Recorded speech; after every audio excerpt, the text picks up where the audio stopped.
Audible അല്ലേ? കേൾക്കാൻ പറ്റുന്നുണ്ടോ? കേൾക്കാം മിസ്സേ. ഓക്കെ. സോ നമുക്ക് നമ്മുടെ ഇന്നത്തെ ഈ ഒരു സെഷൻ സ്റ്റാർട്ട് ചെയ്യാം. ഫസ്റ്റ് ആൻഡ് ഫോർമോസ്റ്റ് എല്ലാവരെയും ടൂസ് അക്കാഡമിയിലേക്ക് വെൽക്കം ചെയ്യുവാണ്. ഇന്ന് നമ്മൾ ഇവിടെ HSST ബോട്ടണി എന്ന് പറയുന്ന ഒരു എക്സാം, PSC ബേസ്ഡ് എക്സാമിന്റെ കോച്ചിങ് ഇനീഷ്യേറ്റ് ചെയ്യുന്നതിന് മുമ്പ് നടത്തുന്ന ഒരു ഡെമോ സെഷന്റെ പാർട്ടായിട്ട് ഒരു ഓറിയന്റേഷൻ തരാൻ വേണ്ടിയിട്ടാണ് ഈ ഒരു മീറ്റിംഗ് കണ്ടക്ട് ചെയ്യുന്നത്. ഈ ഓറിയന്റേഷന്റെ പ്രത്യേകത എന്താണെന്ന് വെച്ചാൽ ടോസ് അക്കാഡമിയിൽ HSST ബോട്ടണി എക്സാം ക്വാളിഫൈ ചെയ്തിരിക്കുന്ന 2 വിന്നേഴ്സും കൂടെ ജോയിൻ ചെയ്യുന്നു എന്നുള്ളതാണ്. അതായത് കഴിഞ്ഞ 2022 നടന്ന HSST ബോട്ടണി എക്സാമിന്റെ ലിസ്റ്റിൽ വന്ന 2 പേരാണ് ഇന്ന് നമ്മളുടെ കൂടെ ജോയിൻ ചെയ്യുന്നത്. ആൻഡ് ടോസ് അക്കാഡമിനെ പറ്റി ഇൻട്രൊഡക്ഷന്റെ ഒരു ആവശ്യമില്ല. നമ്മളുടെ ടോസിൽ സെറ്റ് ബാച്ചുകളിൽ വിന്നേഴ്സ് ആയവര്, ക്വാളിഫൈ ആയവര് തന്നെ ഒരുപാട് പേര് ഈ HSST കോച്ചിങ്ങിൽ ജോയിൻ ചെയ്തിട്ടുണ്ട്. അതുപോലെ തന്നെ HSST കോച്ചിങ് നമ്മുടെ 2 ബാച്ച് ഇപ്പോൾ റണ്ണിങ് ആണ്. ആ 2 ബാച്ചിലുള്ള സ്റ്റുഡൻസും ഈ ഒരു മീറ്റിംഗിൽ ജോയിൻ ചെയ്തിട്ടുണ്ട്. ഇനി ന്യൂ കമേഴ്സ് ആയിട്ടുള്ളവർക്കും അതുപോലെ തന്നെ സെറ്റ് ക്വാളിഫൈ ആയത് HSST botany exam first time attend ചെയ്യുന്നവർക്കുമായിട്ടുള്ളൊരു ഓറിയന്റേഷൻ ആണ് നമ്മൾ ഇന്ന് ഇവിടെ പ്രൊവൈഡ് ചെയ്യാൻ പോകുന്നത്. So previous HSST exam conduct ചെയ്തിരുന്നത് നമ്മുടെ 2022 പാസ്റ്റ് എക്സാം. ആ പാസ്റ്റ് എക്സാമിൽ HSST ടോസ് അക്കാഡമിയിൽ HSSTയിൽ പ്ലേസ്മെന്റ് നേടിയവരും ഒരുപാട് പേരുണ്ട്, റാങ്ക് ലിസ്റ്റിൽ പേര് വന്നവരും ഒരുപാട് പേരുണ്ട്. ബോട്ടണി ആയാലും സുവോളജി ആയാലും നമുക്ക് അത്യാവശ്യം നല്ല നമ്പറിൽ വിന്നേഴ്സും ഉണ്ടായിരുന്നു. അതുപോലെ തന്നെ നമുക്ക് VHSC ബയോളജിയിലെ ഫസ്റ്റ് റാങ്ക് ഹോൾഡറും നമ്മളുടെ ടോസ് അക്കാഡമിയിൽ നിന്ന് തന്നെയായിരുന്നു. ആള് HSST സുവോളജി ആണ്. HSST സുവോളജിയിലും റാങ്ക് ലിസ്റ്റിൽ പേരുള്ളത് കൊണ്ടിട്ട് ആൾക്ക് അവിടെയും പ്ലേസ്മെന്റ് കിട്ടിയത് കൊണ്ട് VHSC മാറ്റി HSSTയിലേക്ക് അങ്ങ് ജോയിൻ ചെയ്തു. ആൻഡ് HSST ബോട്ടണിയിലും നമുക്ക് അത്യാവശ്യം നല്ല വിന്നേഴ്സ് ഒക്കെ ഉണ്ടായിരുന്നു. ആൻഡ് നമുക്ക് ഇന്ന് നമ്മളെ ജോയിൻ ചെയ്യുന്നത് 2 പേരാണ്. മിൻ ചേച്ചിയും അശ്വതിയുമാണ് ഇന്ന് നമ്മളെ ഈ ഒരു ഓറിയന്റേഷനിൽ ജോയിൻ ചെയ്യുന്നത്. മിൻ ചേച്ചിക്ക് 61.8783 ആയിരുന്നു സ്കോർ. അശ്വതിക്ക് 52.42 ആണ് സ്കോർ വന്നിരിക്കുന്നത്. അപ്പോ നമുക്ക് അവരുടെ ബിസി സ്കെഡ്യൂളിൽ ഉള്ളത് കൊണ്ടിട്ട് നമുക്ക് വേണ്ടിയിട്ട് ടൈം കണ്ടെത്തിയിരിക്കുവാണ്. അപ്പോ നമ്മൾ അവരെ വെയിറ്റ് ചെയ്യിപ്പിക്കുന്നത് അത്ര നല്ല ഏർപ്പാടല്ലാത്തത് കൊണ്ടിട്ട് നമുക്ക് ആദ്യം അവരുടെ എന്തൊക്കെയാണ് അവർ പ്രിപ്പയർ ചെയ്തത്, ഏതൊക്കെ ബുക്സ് ആണ് റെഫർ ചെയ്തത്, എത്രത്തോളം ടൈം അവർ പ്രിപ്പയർ ചെയ്യാൻ യൂസ് ചെയ്തു എന്നുള്ള കാര്യങ്ങളൊക്കെ നമുക്ക് അവരിൽ നിന്ന് തന്നെ ചോദിക്കാം. മിൻ ചേച്ചി അവൈലബിൾ ആണോ? കേൾക്കുന്നുണ്ട്. അപ്പൊ first of all welcome back to Toss Academy. നമുക്ക് എന്തൊരു ആവശ്യം ഉണ്ടെങ്കിലും എത്രയും പെട്ടെന്ന് നമുക്ക് സപ്പോർട്ട് തരുന്ന ഒരു ചേച്ചിയാണ് മിൻ ചേച്ചി. നല്ല രീതിയിൽ പ്രിപ്പയർ ചെയ്യുന്നതും ഡൗട്ടും കാര്യങ്ങളൊക്കെ ചോദിക്കുന്ന ഒരാളായിരുന്നു.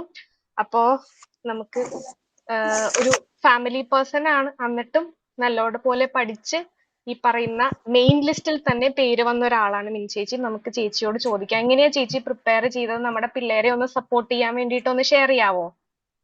ഓക്കെ താങ്ക് യു ദീപ മിസ്സിന്റെ ഇൻട്രൊഡക്ഷന്. അതിന് താങ്ക് യു പറയട്ടെ. അപ്പോ എൻ്റെ പേര് മിനി എന്നാണ്. ഞാൻ തൃശ്ശൂർ ജില്ലയില് മാള എന്ന് പറഞ്ഞ സ്ഥലത്തിനടുത്ത് കുഴൂരാണ് സ്വദേശം. ഇപ്പൊ നിലവില് കേൾക്കുന്നുണ്ടല്ലോ അല്ലെ? ഓക്കെ. അപ്പൊ ഞാനിപ്പോ നിലവില് ഗവൺമെന്റ് സർവീസില് UP സ്കൂൾ ടീച്ചറായിട്ട് വർക്ക് ചെയ്യുന്നു. ഞാൻ ഏകദേശം ഒരു 2007-8 കാലഘട്ടത്തിലാണ് എൻ്റെ MSc അതേപോലെ B.Ed ഒക്കെ കഴിഞ്ഞത്. അപ്പൊ ഒരു 10 വർഷത്തോളം ഒരു CBSE സ്കൂളിലായിരുന്നു വർക്ക് ചെയ്തിരുന്നത്. അപ്പോൾ ആ 10 വർഷത്തെ ഗ്യാപ്പിന് ശേഷമാണ് ഞാൻ ഈ ഒരു PSC എന്ന് പറഞ്ഞ, അപ്പോഴും വർക്ക് ചെയ്യുമ്പോഴും നമ്മുടെ ഒരു ഡ്രീം എന്ന് പറയുന്നത് ഒരു ഗവൺമെന്റ് ജോബ് തന്നെയായിരുന്നു. അപ്പോൾ ആ 10 വർഷത്തിന് ശേഷം, ആ ഗ്യാപ്പിന് ശേഷമാണ് ഞാൻ വീണ്ടും 10 വർഷം കഴിഞ്ഞിട്ടും ആ ഒരു ഡ്രീം ഉള്ളിലുള്ളത് കൊണ്ട് തന്നെ നമുക്ക് ഫുള്ളി ഇൻവോൾവ് ആയിട്ട് PSC എക്സാംസ് ഒന്നും എഴുതാൻ പറ്റാത്തൊരവസ്ഥയിൽ വന്നപ്പോൾ 2019 ആയപ്പോഴത്തേക്കും ഞാൻ 9ലാണ് ജോയിൻ ചെയ്തത്. അൺഎയ്ഡഡ് സ്കൂളായിരുന്നു. അപ്പൊ നമുക്കറിയാലോ, ഒരുപാട് വർക്ക് ലോഡും കാര്യങ്ങളൊക്കെ ഉള്ള ഒരു സമയത്ത് നമുക്ക് ഫാമിലിയും ഒക്കെ ആയിട്ട് നമുക്ക് അങ്ങനെ ഫുൾ ഇൻവോൾവ്മെന്റ് പറ്റാത്തത് കൊണ്ട് ഞാൻ 19 ഞാനത് റിസൈൻ ചെയ്തു. LDC എക്സാമിനാണ് തുടക്കം, എക്സാം ബാച്ചിലാണ് പോയി തുടങ്ങിയത്. അതിനുശേഷമായിരുന്നു UPST എക്സാം വന്നത്. അപ്പോൾ UPST പിന്നീട് HSA HSST 3 എക്സാമുകൾക്കും റാങ്ക് ലിസ്റ്റിൽ വരാനായിട്ട് കഴിഞ്ഞു. അപ്പോൾ നമ്മളൊരു PSC എക്സാമിന് വേണ്ടി ട്രൈ ചെയ്യുമ്പോൾ ഫുള്ളി ഇൻവോൾവ് ആയിട്ട് ചെയ്യാനായിട്ട് ശ്രമിക്കണം എന്നുള്ളതാണ് എൻ്റെ ഒരു അനുഭവത്തിൽ നിന്ന് എനിക്ക് മനസ്സിലായത്. ചിലരൊക്കെ പറഞ്ഞിങ്ങനെ കേട്ടിട്ടുണ്ട് പെട്ടെന്ന് പോയി എക്സാം ക്രാക്ക് ചെയ്തു, അങ്ങനെയുള്ളൊരു അനുഭവമല്ല എനിക്ക് ഉണ്ടായിട്ടുള്ളത്. സിലബസ് നന്നായി കവർ ചെയ്തതിന് ശേഷം കൃത്യമായി റിവിഷൻ ചെയ്ത് നല്ലൊരു ബേസോട് കൂടിയിട്ടാണ് നമ്മൾ എക്സാം അറ്റൻഡ് ചെയ്യാനായിട്ട് പോയതും. അപ്പോൾ ആ ഒരു എക്സാമിൽ ഇപ്പോൾ ഈ HSST-യിൽ UPയുടെ റാങ്ക് ലിസ്റ്റിൽ നിന്നാണ് ഇപ്പോൾ നിയമനം ഉണ്ടായിരിക്കുന്നത്. HSA കുറച്ച് ബാക്കിലാണുള്ളത്. HSST-യിൽ 28ാമത്തെ റാങ്ക് നേടാൻ കഴിഞ്ഞു ദൈവാനുഗ്രഹം കൊണ്ടും. അതുപോലെ തന്നെ കൂടെ നിന്ന് എല്ലാവരുടെയും സപ്പോർട്ട് കൊണ്ടും ഒക്കെ തന്നെ ഈ ഒരു റാങ്കിലേക്ക് എത്താനായിട്ട് പറ്റി.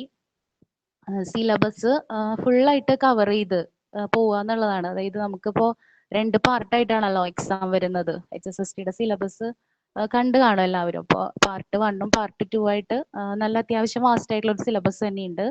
എനിക്ക് തോന്നുന്നു എൻ്റെ ഓർമ്മയിൽ ഒരു 6-7 മൊഡ്യൂൾ തന്നെയുണ്ട് പാർട്ട് 1-ൽ. അതുപോലെ തന്നെ പാർട്ട് 2-ലും ജനറൽ പേപ്പറിലും അത്രയും തന്നെ വരുന്നുണ്ട്. 70+30 അല്ലേ മിസ്? അങ്ങനെയല്ലേ വരുന്നത്? 70+30 സബ്ജക്റ്റ് ആണ് 70 ബാക്കി 70+30. അപ്പൊ എൻ്റെ ഒരു അഭിപ്രായം എന്ന് പറഞ്ഞാൽ 2 ജനറൽ പേപ്പർ അല്ലേ, അത് നമുക്ക് മാറ്റിവെക്കാം എന്നുള്ള ഒരു ഇത് കൂടാതെ 2 പേപ്പറും കൃത്യമായ ഇമ്പോർട്ടൻസോട് കൂടി തന്നെ പഠിച്ച് ഓരോ മൊഡ്യൂളിലെയും ഓരോ ടോപ്പിക്സും എടുത്ത് ഇപ്പം ഞാൻ ഓൺലൈൻ കോച്ചിങ് ആണ്, ടോസ് അക്കാദമി ആയിരുന്നു ആ സമയത്ത് ഞാൻ പ്രിഫർ ചെയ്തത്. ഞാനിങ്ങനെ എക്സാം അതായത് ഞാൻ വർക്ക് ചെയ്യുന്നതും കൂടി ഉണ്ടായിരുന്നു ആ സമയത്ത്. അതായത് ഈ UPST ഒക്കെ എക്സാം ലിസ്റ്റിൽ വന്നതിന് ശേഷം ഞാൻ പിന്നെ ഗസ്റ്റ് ആയിട്ട് വർക്ക് ചെയ്യുന്ന ഒരു സമയത്താണ് HSST-യുടെ നോട്ടിഫിക്കേഷൻ വന്നത്. അപ്പോൾ ഓഫ്ലൈൻ കോച്ചിങ്ങിന് പോകാനായിട്ടുള്ള ഒരു ബുദ്ധിമുട്ട് കൊണ്ട് തന്നെ ഞാൻ യൂട്യൂബിൽ സെർച്ച് ചെയ്തപ്പോൾ ഇങ്ങനെ ഒരു ടോസ് അക്കാദമിയുടെ ഒരു ക്ലാസ് കാണുകയും ഡെമോ ക്ലാസ് കാണുകയും അതുകൊണ്ട് ആ ക്ലാസ് ഇഷ്ടപ്പെട്ടിട്ട് തന്നെയാണ് ഞാൻ ഈ ഓൺലൈൻ കോച്ചിങ്ങിന് ജോയിൻ ചെയ്തത്. അപ്പോൾ ഓൺലൈൻ കോച്ചിങ് ആയതുകൊണ്ട് തന്നെ നമുക്കറിയാം ഓഫ്ലൈൻ അത്രയധികം ഒരു ഇത് നമുക്ക് കിട്ടില്ല എന്നുള്ള ഒരു ഇതുണ്ടായിരുന്നു. അപ്പോൾ എന്നിരുന്നാലും മിസ്സിന്റെ ക്ലാസ്സുകളൊക്കെ വളരെയധികം നല്ല നോട്ട്സും ഒക്കെ ആയിരുന്നു. അപ്പൊ ആ നോട്ട് അതുപോലെ തന്നെയും അതേപോലെ ഞാൻ എൻ്റെതായിട്ട് സ്വന്തം രീതിയിലുള്ള നോട്ട്സ് എൻ്റെ കയ്യിലുള്ള ബുക്സ് ഒക്കെ വെച്ചിട്ട് നോട്ട്സ് പ്രിപ്പയർ ചെയ്തിരുന്നു. പിന്നെ ഞാൻ 10 വർഷം ഞാൻ പറഞ്ഞല്ലോ ഞാനൊരു CBSE സ്കൂളിൽ വർക്ക് ചെയ്തിട്ടുണ്ടായിരുന്നു. അപ്പോൾ അവിടെ +1 +2 നമ്മളിപ്പോൾ HSST എന്ന് പറഞ്ഞ ഒരു ഇതിലേക്ക് എത്തുമ്പോൾ ഏറ്റവും ബേസ് ആയിട്ട് എനിക്ക് തോന്നിയിട്ടുള്ളത് +1-ൻ്റെയും +2-ൻ്റെയും ബോട്ടണി ചാപ്റ്റേഴ്സ് അത് നന്നായിട്ട് പഠിക്കുക എന്നുള്ളത് തന്നെയാണ്. UPST-ക്ക് ശ്രമിച്ചപ്പോൾ 5 മുതൽ 10 വരെയുള്ള ടോപ്പിക്സ് സയൻസും അതുപോലെ 8 തുടങ്ങിയ ബയോളജിയും ഉണ്ടാവുമല്ലോ. അപ്പോൾ അതും നന്നായി ഒരു ബേസ് ഉണ്ടായിരുന്നു. കൂടാണ്ട് നല്ലൊരു ബേസ് വന്നത് +1 +2 ആ ഒരു പഠിപ്പിക്കുന്ന കാലത്ത് നമ്മളെല്ലാം റെഫർ ചെയ്തിട്ടാണല്ലോ പോവുക. അപ്പോൾ അങ്ങനെ ഒരു നല്ല ഒരു ബേസ് ഉണ്ടായിരുന്നു. അതിപ്പോൾ അങ്ങനെ ഒരു ബേസ് ഉണ്ടാക്കിയെടുക്കാനായിട്ട് ശ്രമിക്കുക. നമ്മൾ വാസ്റ്റ് സിലബസിലേക്ക് പോകുമ്പോൾ നമ്മൾ കുറേ സിലബസ് ഒക്കെ കവർ ചെയ്യുമായിരിക്കും. പക്ഷേ ചില സമയത്ത് നമ്മൾ എക്സാം എഴുതുമ്പോൾ നമുക്കത് മനസ്സിലാവും. മിക്കവാറും പേർക്കും ഡൗട്ട് തോന്നുക ബേസ് ആയിട്ടുള്ള കാര്യങ്ങളായിരിക്കും. അപ്പോൾ അത് തെറ്റിച്ചാൽ നമ്മൾ നല്ലൊരു മാർക്ക് നമ്മുടെ ആ ഒരു ഇതിൽ നിന്ന് പോകും എന്ന് തന്നെയാണ് എനിക്ക് തോന്നിയിട്ടുള്ളത്. അതുപോലെ തന്നെ സിലബസ് നന്നായിട്ട് കവർ ചെയ്യുക. പിന്നെ ഞാൻ ചെയ്തിരുന്ന ഒരു കാര്യം പ്രീവിയസ് ഇയേഴ്സിൻ്റെ ക്വസ്റ്റ്യൻ പേപ്പേഴ്സ് അത് കളക്ട് ചെയ്തിട്ട് അത് ചെയ്ത് പഠിക്കാറുണ്ടായിരുന്നു. അതിനോടൊപ്പം തന്നെ സെറ്റ് എക്സാമിൽ നമുക്ക് ഒരുപാട് ക്വസ്റ്റ്യൻസ് കിട്ടുമല്ലോ, സബ്ജക്റ്റ് ആയിട്ട് ഓറിയൻറ്റഡ് ആയിട്ടുള്ള ക്വസ്റ്റ്യൻസും അതുപോലെ ടീച്ചിങ് ആപ്റ്റിറ്റ്യൂഡും കറണ്ട് അഫെയർസും ഒക്കെ കിട്ടും. അപ്പോൾ ആ ക്വസ്റ്റ്യൻസ് ഒക്കെ നന്നായിട്ട് ഒരു ഡെയിലി പ്രാക്ടീസ് പോലെ ചെയ്യുമായിരുന്നു. അതുപോലെ തന്നെ ഈ പ്രീവിയസ് ക്വസ്റ്റ്യൻ പേപ്പേഴ്സിൽ നമുക്കിപ്പോൾ ഓപ്ഷൻസ് ഉണ്ടാവുമല്ലോ, ആ ഓപ്ഷൻസും നമ്മളുടെ ആൻസർ വെച്ചിട്ടുള്ള ബാക്കി 3 ഓപ്ഷൻസും എന്താണെന്ന് കൃത്യമായിട്ട് അതുമായി ബന്ധപ്പെട്ട് വരുന്ന ക്വസ്റ്റ്യൻസും കൂടി കളക്ട് ചെയ്ത് അങ്ങനെ പഠിക്കാറുണ്ടായിരുന്നു. പിന്നെ ജോലിക്കൊക്കെ പോകുന്നത് കൊണ്ട് ടൈം ഇപ്പം പകൽ സമയമൊന്നും നമുക്ക് കിട്ടിയില്ല. പക്ഷേ രാത്രിയൊക്കെ പകലാക്കി ഇരുന്ന് തന്നെ പഠിച്ചിട്ടുണ്ടായിരുന്നു. നമുക്കറിയാം, എല്ലാവർക്കും അറിയാവുന്ന പോലെ തന്നെ നമ്മുടെ സബ്ജക്റ്റ് ഓറിയൻറ്റഡ് ആയിട്ട് പഠിക്കുമ്പോൾ PSC വിളിക്കുന്ന ഏറ്റവും നല്ലൊരു പോസ്റ്റാണ് HSST എന്ന് പറയുന്നത്. അപ്പോൾ അത് നല്ലൊരു ബേസാക്കി അതുപോലെ സബ്ജക്റ്റ് ബേസ് ഉണ്ടാക്കി ബാക്കിയുള്ള സിലബസ് ഓറിയന്റ് ചെയ്ത് പഠിച്ചിട്ടുണ്ടെങ്കിൽ നമുക്ക് എല്ലാവർക്കും നേടാൻ പറ്റുന്ന ഒരു എക്സാം തന്നെയാണ് HSST എന്നുള്ളത്.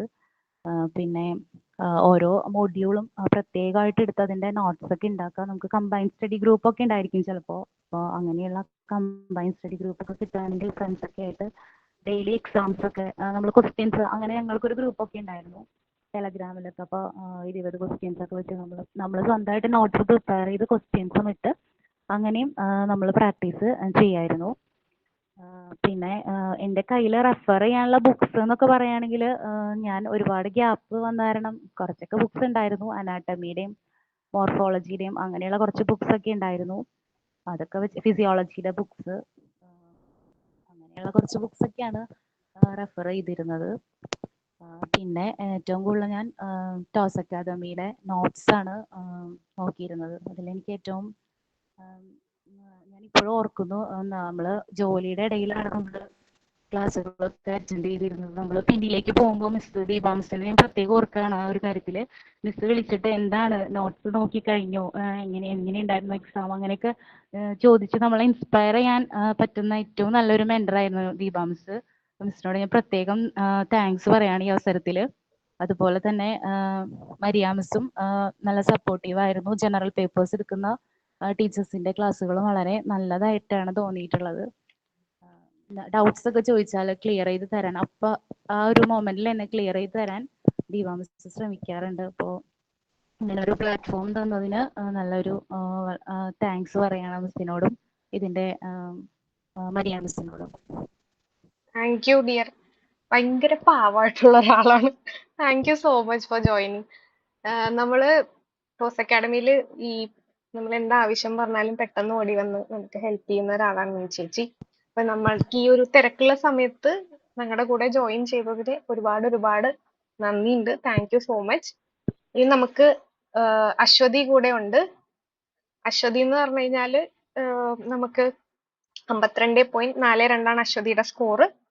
ആൻഡ് ഇപ്പൊ ആള് ക്യാരിങ് ആണ്. അപ്പൊ ഞാൻ ജസ്റ്റ് ഒന്ന് ചോദിച്ചേ ഉള്ളൂ, ഒന്ന് ജോയിൻ ചെയ്യാവോ എന്ന് ചോദിച്ചപ്പോ തന്നെ ചാടിക്കറിയസ് മിസ് ഞാൻ ഓടി വരാം, എന്ത് വേണേലും ചെയ്യാന്ന് പറയുന്നത് ഭയങ്കരമായിട്ട് എല്ലാരും മോട്ടിവേറ്റ് ചെയ്യാൻ വേണ്ടി ഞാൻ വരാമെന്ന് വോളണ്ടിയർലി പറഞ്ഞ ഒരാളാണ്. അപ്പം നമുക്ക് അശ്വതി ഉണ്ടോടാ? അശ്വതി ഒരു സെക്കൻഡേ ഒന്ന് ചെക്ക് ചെയ്യട്ടെ കേട്ടോ. ഹലോ ആ കേൾക്കുന്നുണ്ട്. ഓക്കെ, അപ്പൊ welcome back to Toss Academy. അപ്പൊ നമുക്ക് മോൻ എങ്ങനെയാ പ്രിപ്പയർ ചെയ്തത് എന്നുള്ള കാര്യങ്ങളൊക്കെ ഒന്ന് പറഞ്ഞു തരാമോ? ഒരു കുഞ്ഞു ബേബീനെ വെച്ചോണ്ടായിരുന്നു ആള് പ്രിപ്പയർ ചെയ്തത്. ഇപ്പൊ ആള് വലിയ ബേബിയായി, എന്നാലും നമുക്കൊന്ന് പറയാമോ? ഓക്കെ മിസ്സേ. ആദ്യം തന്നെ എല്ലാവർക്കും നമസ്കാരം. ഞാന് മലപ്പുറത്താണ് എൻ്റെ വീട്. അപ്പം നേരത്തെ ചേച്ചി പറഞ്ഞ പോലെ തന്നെ എനിക്കും ചെറിയൊരു ഗ്യാപ്പ്. ഞാൻ 2016 PG കംപ്ലീറ്റ് ചെയ്തു, 2018 B.Ed ആണ് കംപ്ലീറ്റ് ചെയ്തത്. അപ്പൊ അതിനുശേഷം പിന്നെ കല്യാണം കഴിഞ്ഞു, ബേബിയായി. അപ്പൊ ഞാനിനിയിപ്പോ അതിലേക്ക് കുട്ടി ആയി കഴിയുമ്പോൾ നമുക്ക് അതിൻ്റെതായ പ്രയാസങ്ങൾ ഉണ്ടാവും നോക്കാൻ. അപ്പൊ ഇനിയിപ്പോ ഇതിലേക്ക് എത്താൻ പറ്റുമോ എന്നുള്ളൊരു ചിന്ത എനിക്ക് ഉണ്ടായിരുന്നു. അപ്പൊ ഞാൻ കുറച്ച് ലേറ്റ് ആയിട്ടാണ് ഇത് സ്റ്റാർട്ട് ചെയ്തത്. അപ്പം ഇത് നമുക്ക് ഓഫ്ലൈൻ എന്തായാലും പോവാൻ പറ്റാത്തൊരവസ്ഥയായിരുന്നു. അപ്പം ആണ് ഞാൻ ഇങ്ങനെ ടോസ് അക്കാദമിയായിട്ട് കോണ്ടാക്ട് ചെയ്യുന്നത്. നിങ്ങളിപ്പോ ചെയ്തത് ഏറ്റവും വലിയ നിങ്ങളെ ഫസ്റ്റ് സ്റ്റെപ്പ് എന്ന് പറയുന്നത് തീരുമാനമാണ് ടോസ് അക്കാദമിയിൽ നിങ്ങൾ ചേർന്നു എന്നുള്ളത്. കാരണം നമ്മൾ ഇത് കോച്ചിങ് സ്റ്റാർട്ട് ചെയ്യുന്നത് മുതൽ ഇന്റർവ്യൂ കഴിയുന്നത് വരെ ടോസ് അക്കാദമി നമുക്ക് ബാക്ക് ബോൺ ആയിട്ട് എപ്പോഴും ദീപാ മിസ് ആണെങ്കിലും ബാക്കി ഫാക്കൽറ്റീസ് ആണെങ്കിലും നമ്മളെ കൂടെ ഉണ്ടാവും. കാരണം ഇപ്പം പോലും നമ്മളിപ്പോ അത് എക്സാം ഒക്കെ കഴിഞ്ഞ് ഇന്റർവ്യൂ ഒക്കെ കഴിഞ്ഞ് കുറെ കാലമായി, ഇപ്പോഴും ആ ബോണ്ട് ഉണ്ട്. ഇപ്പൊ മിസ് വിളിച്ചപ്പോൾ എന്നോട് എന്ത് ഹെൽപ്പ് വേണമെങ്കിലും ചോദിച്ചു എന്നാണ് കഴിഞ്ഞ ദിവസം വിളിച്ചപ്പോൾ പറഞ്ഞത്. അപ്പൊ നിങ്ങൾ ആദ്യം എടുത്ത ഈ തീരുമാനം എന്ന് പറയുന്നത് വളരെ നല്ലതാണ്. പിന്നെ പഠിക്കാനായിട്ട് എന്തായാലും നമ്മൾ തീരുമാനിച്ചു പഠിക്കാനുണ്ട്. അന്ന് എനിക്ക് വളരെ കുറഞ്ഞൊരു സമയമേ അന്ന് കിട്ടിയിട്ടുണ്ടായിരുന്നുള്ളൂ. അപ്പൊ എനിക്ക് തോന്നുന്നു PSC പാറ്റേൺ അനുസരിച്ച് നമുക്കൊരു 6 മാസം അല്ലെ, നോട്ടിഫിക്കേഷൻ വന്നു കഴിഞ്ഞാൽ എന്തായാലും ഒരു 6 മാസം കിട്ടും എന്നാണ് ഞാൻ വിചാരിക്കുന്നത്, അല്ലെ മിസ്സേ? 6 മാസം 6 നോർമലി മാസത്തെ കിട്ടാറുണ്ട്. ഗ്യാപ്പ് പഠിക്കാൻ വേണ്ടിയിട്ട്. അപ്പം മാക്സിമം നിങ്ങൾ ആ സമയം യൂസ് ചെയ്യുക. അതുപോലെ എനിക്കെന്ന് പറഞ്ഞാല് ഞാന് പ്രിപ്പയർ ചെയ്തത് ഒന്ന് ഇവിടുന്ന് കിട്ടുന്ന ക്ലാസ് കറക്റ്റ് ആയിട്ട് ഒന്നും പെൻഡിങ്ങിൽ വെക്കാതെ കറക്റ്റ് ആയിട്ട് നോക്കുക എന്നുള്ളതാണ്. അപ്പൊ ഇതിലേക്ക് ഇറങ്ങി തിരിച്ചത് കൊണ്ട് ഞാൻ നേരെ ചെയ്തത് ഞാൻ എൻ്റെ വീട്ടിലേക്ക് പോരുകയാണ് ചെയ്തത്. അപ്പം അവിടെ ഇരുന്നിട്ട് ഫുൾ ടൈം ഇതിന് വേണ്ടിയിട്ട് ഇരിക്കാന്നുള്ള ഒരു തീരുമാനം എടുക്കുകയായിരുന്നു. നമ്മൾ ഫുഡിന് വേണ്ടിയിട്ട് മാത്രം സമയം മാറ്റി വെക്കുക, ബാക്കി ഫുൾ ഇതിൽ കോൺസെൻട്രേറ്റ് ചെയ്യുക എന്നുള്ളൊരു രീതി തിരഞ്ഞെടുത്തു. പിന്നെ ക്ലാസ്സുകൾ പെൻഡിങ് വെക്കാതെ തരുന്നത് അന്ന് തന്നെ നമ്മൾ പഠിക്കാനും നോട്ടൊക്കെ പ്രിപ്പയർ ചെയ്യാനും വേണ്ടിയിട്ട്. പിന്നെ നമ്മൾ സ്വന്തമായിട്ട് നേരത്തെ ചേച്ചി പറഞ്ഞ പോലെ തന്നെ നമ്മളെ കയ്യിലുള്ള മെറ്റീരിയൽസ് വെച്ചിട്ട് നമുക്ക് നോട്ട് പ്രിപ്പയർ ചെയ്യാം, പഠിക്കാം. ഇതിലൊക്കെ ഉപരി നമ്മൾ ചെയ്യേണ്ടത് റിവിഷൻ നടത്തുക എന്നുള്ളതാണ്. റിവിഷൻ ഭയങ്കര ഇമ്പോർട്ടൻ്റ് ആണ്. ഇതൊക്കെ നമ്മൾ എക്സാം ഹാളിൽ ഇരിക്കുമ്പോൾ ഇത് വായിച്ചിട്ടുണ്ടല്ലോ എന്നുള്ളൊരു ഓർമ്മ ഉണ്ടാവും. വായിച്ചിട്ടുണ്ട് പക്ഷെ ഒന്നും കൂടെ നോക്കിയിരുന്നെങ്കിൽ അത് കിട്ടിയെന്നു എന്നുള്ളൊരു തോന്നൽ അപ്പൊ വരും. അപ്പൊ അതിന് മുന്നേ തന്നെ നമ്മളത് റിവിഷൻ നമ്മൾ കൃത്യമായിട്ട് നടത്തണം എന്നാണ് എൻ്റെ ഒരു അഭിപ്രായം. പിന്നെ ഞാൻ ഒന്ന് അക്കാഡമിയുടെ പിന്നെ നോട്ട്സ് ഒക്കെ തന്നെയായിരുന്നു നമ്മൾ എടുത്തത്. പിന്നെ നമ്മൾ PG ലെവലുള്ള മെറ്റീരിയൽസ് എല്ലാം നമ്മൾ നോക്കിയിട്ടുണ്ടായിരുന്നു. പിന്നെ പ്രീവിയസ് ഇയർ ക്വസ്റ്റ്യൻ പേപ്പറുകൾ വർക്ക്ഔട്ട് ചെയ്തിരുന്നു. അങ്ങനെയൊക്കെ. പിന്നെ നമ്മൾ എന്തായാലും തീരുമാനിച്ചതാണ്. അപ്പം റാങ്ക് ലിസ്റ്റിൽ കയറുക എന്നുള്ളതിലുപരി ഏറ്റവും മുന്നിലുള്ള റാങ്കുകളിൽ എത്താൻ ശ്രമിക്കുക എന്നുള്ളതാണ് മെയിൻ ആയിട്ട് നോക്കേണ്ടത്. റാങ്ക് ലിസ്റ്റിൽ നമ്മൾ ഉണ്ട് എന്ന് പറയുന്നതിലുപരി അതിലേക്ക് എത്താൻ വേണ്ടിയിട്ട് ഏറ്റവും മുൻപേ ഉള്ള റാങ്കുകളിൽ തന്നെ വരണം എന്നുള്ളൊരു തീരുമാനം എടുക്കുക. അപ്പൊ എല്ലാവർക്കും നിങ്ങൾ ഇത് അച്ചീവ് ചെയ്യട്ടെ. എല്ലാവർക്കും ആശംസകളായിരുന്നു. Thank you dear. ഇനിയിപ്പോ റെസ്റ്റ് ഒക്കെ എടുക്കാൻ നല്ല പോലെ ഹെൽത്തി ആയിട്ടൊക്കെ ഇരിക്കാം. കുഞ്ഞു ബേബി പുതിയ ആള് വരുമ്പോ പറയാ. Thank you so much for joining. Okay. So ബാക്കി നമുക്ക് മീറ്റിംഗ് കണ്ടിന്യൂ ചെയ്യാം. സോ നമ്മുടെ HSST ബോട്ടണി 2022 നടന്ന എക്സാമിൽ പാസ്സായ ടോസ് അക്കാഡമിയുടെ വിന്നേഴ്സിന്റെ ഒരു നമ്മുടെ എന്താ പറയാ ലിസ്റ്റിൽ നിന്ന് ഞാൻ ജസ്റ്റ് എടുത്ത ഒരു സ്ക്രീൻഷോട്ട് ജസ്റ്റ് റാൻഡം ആയിട്ട് അറേഞ്ച് ചെയ്തതാണ്. ഇതിലൊക്കെയാണ് നമ്മുടെ വിന്നേഴ്സ്. അതുപോലെ VHSCക്കും നമുക്ക് 2 വിന്നേഴ്സ് ഉണ്ടായിരുന്നു. ഒരാള് റസീന, ഒരാള് നമ്മളിപ്പോ നേരത്തെ കണ്ട ആളാണ്. നമുക്ക് ഇനി HSST ബോട്ടണിയിലേക്ക് വരാം.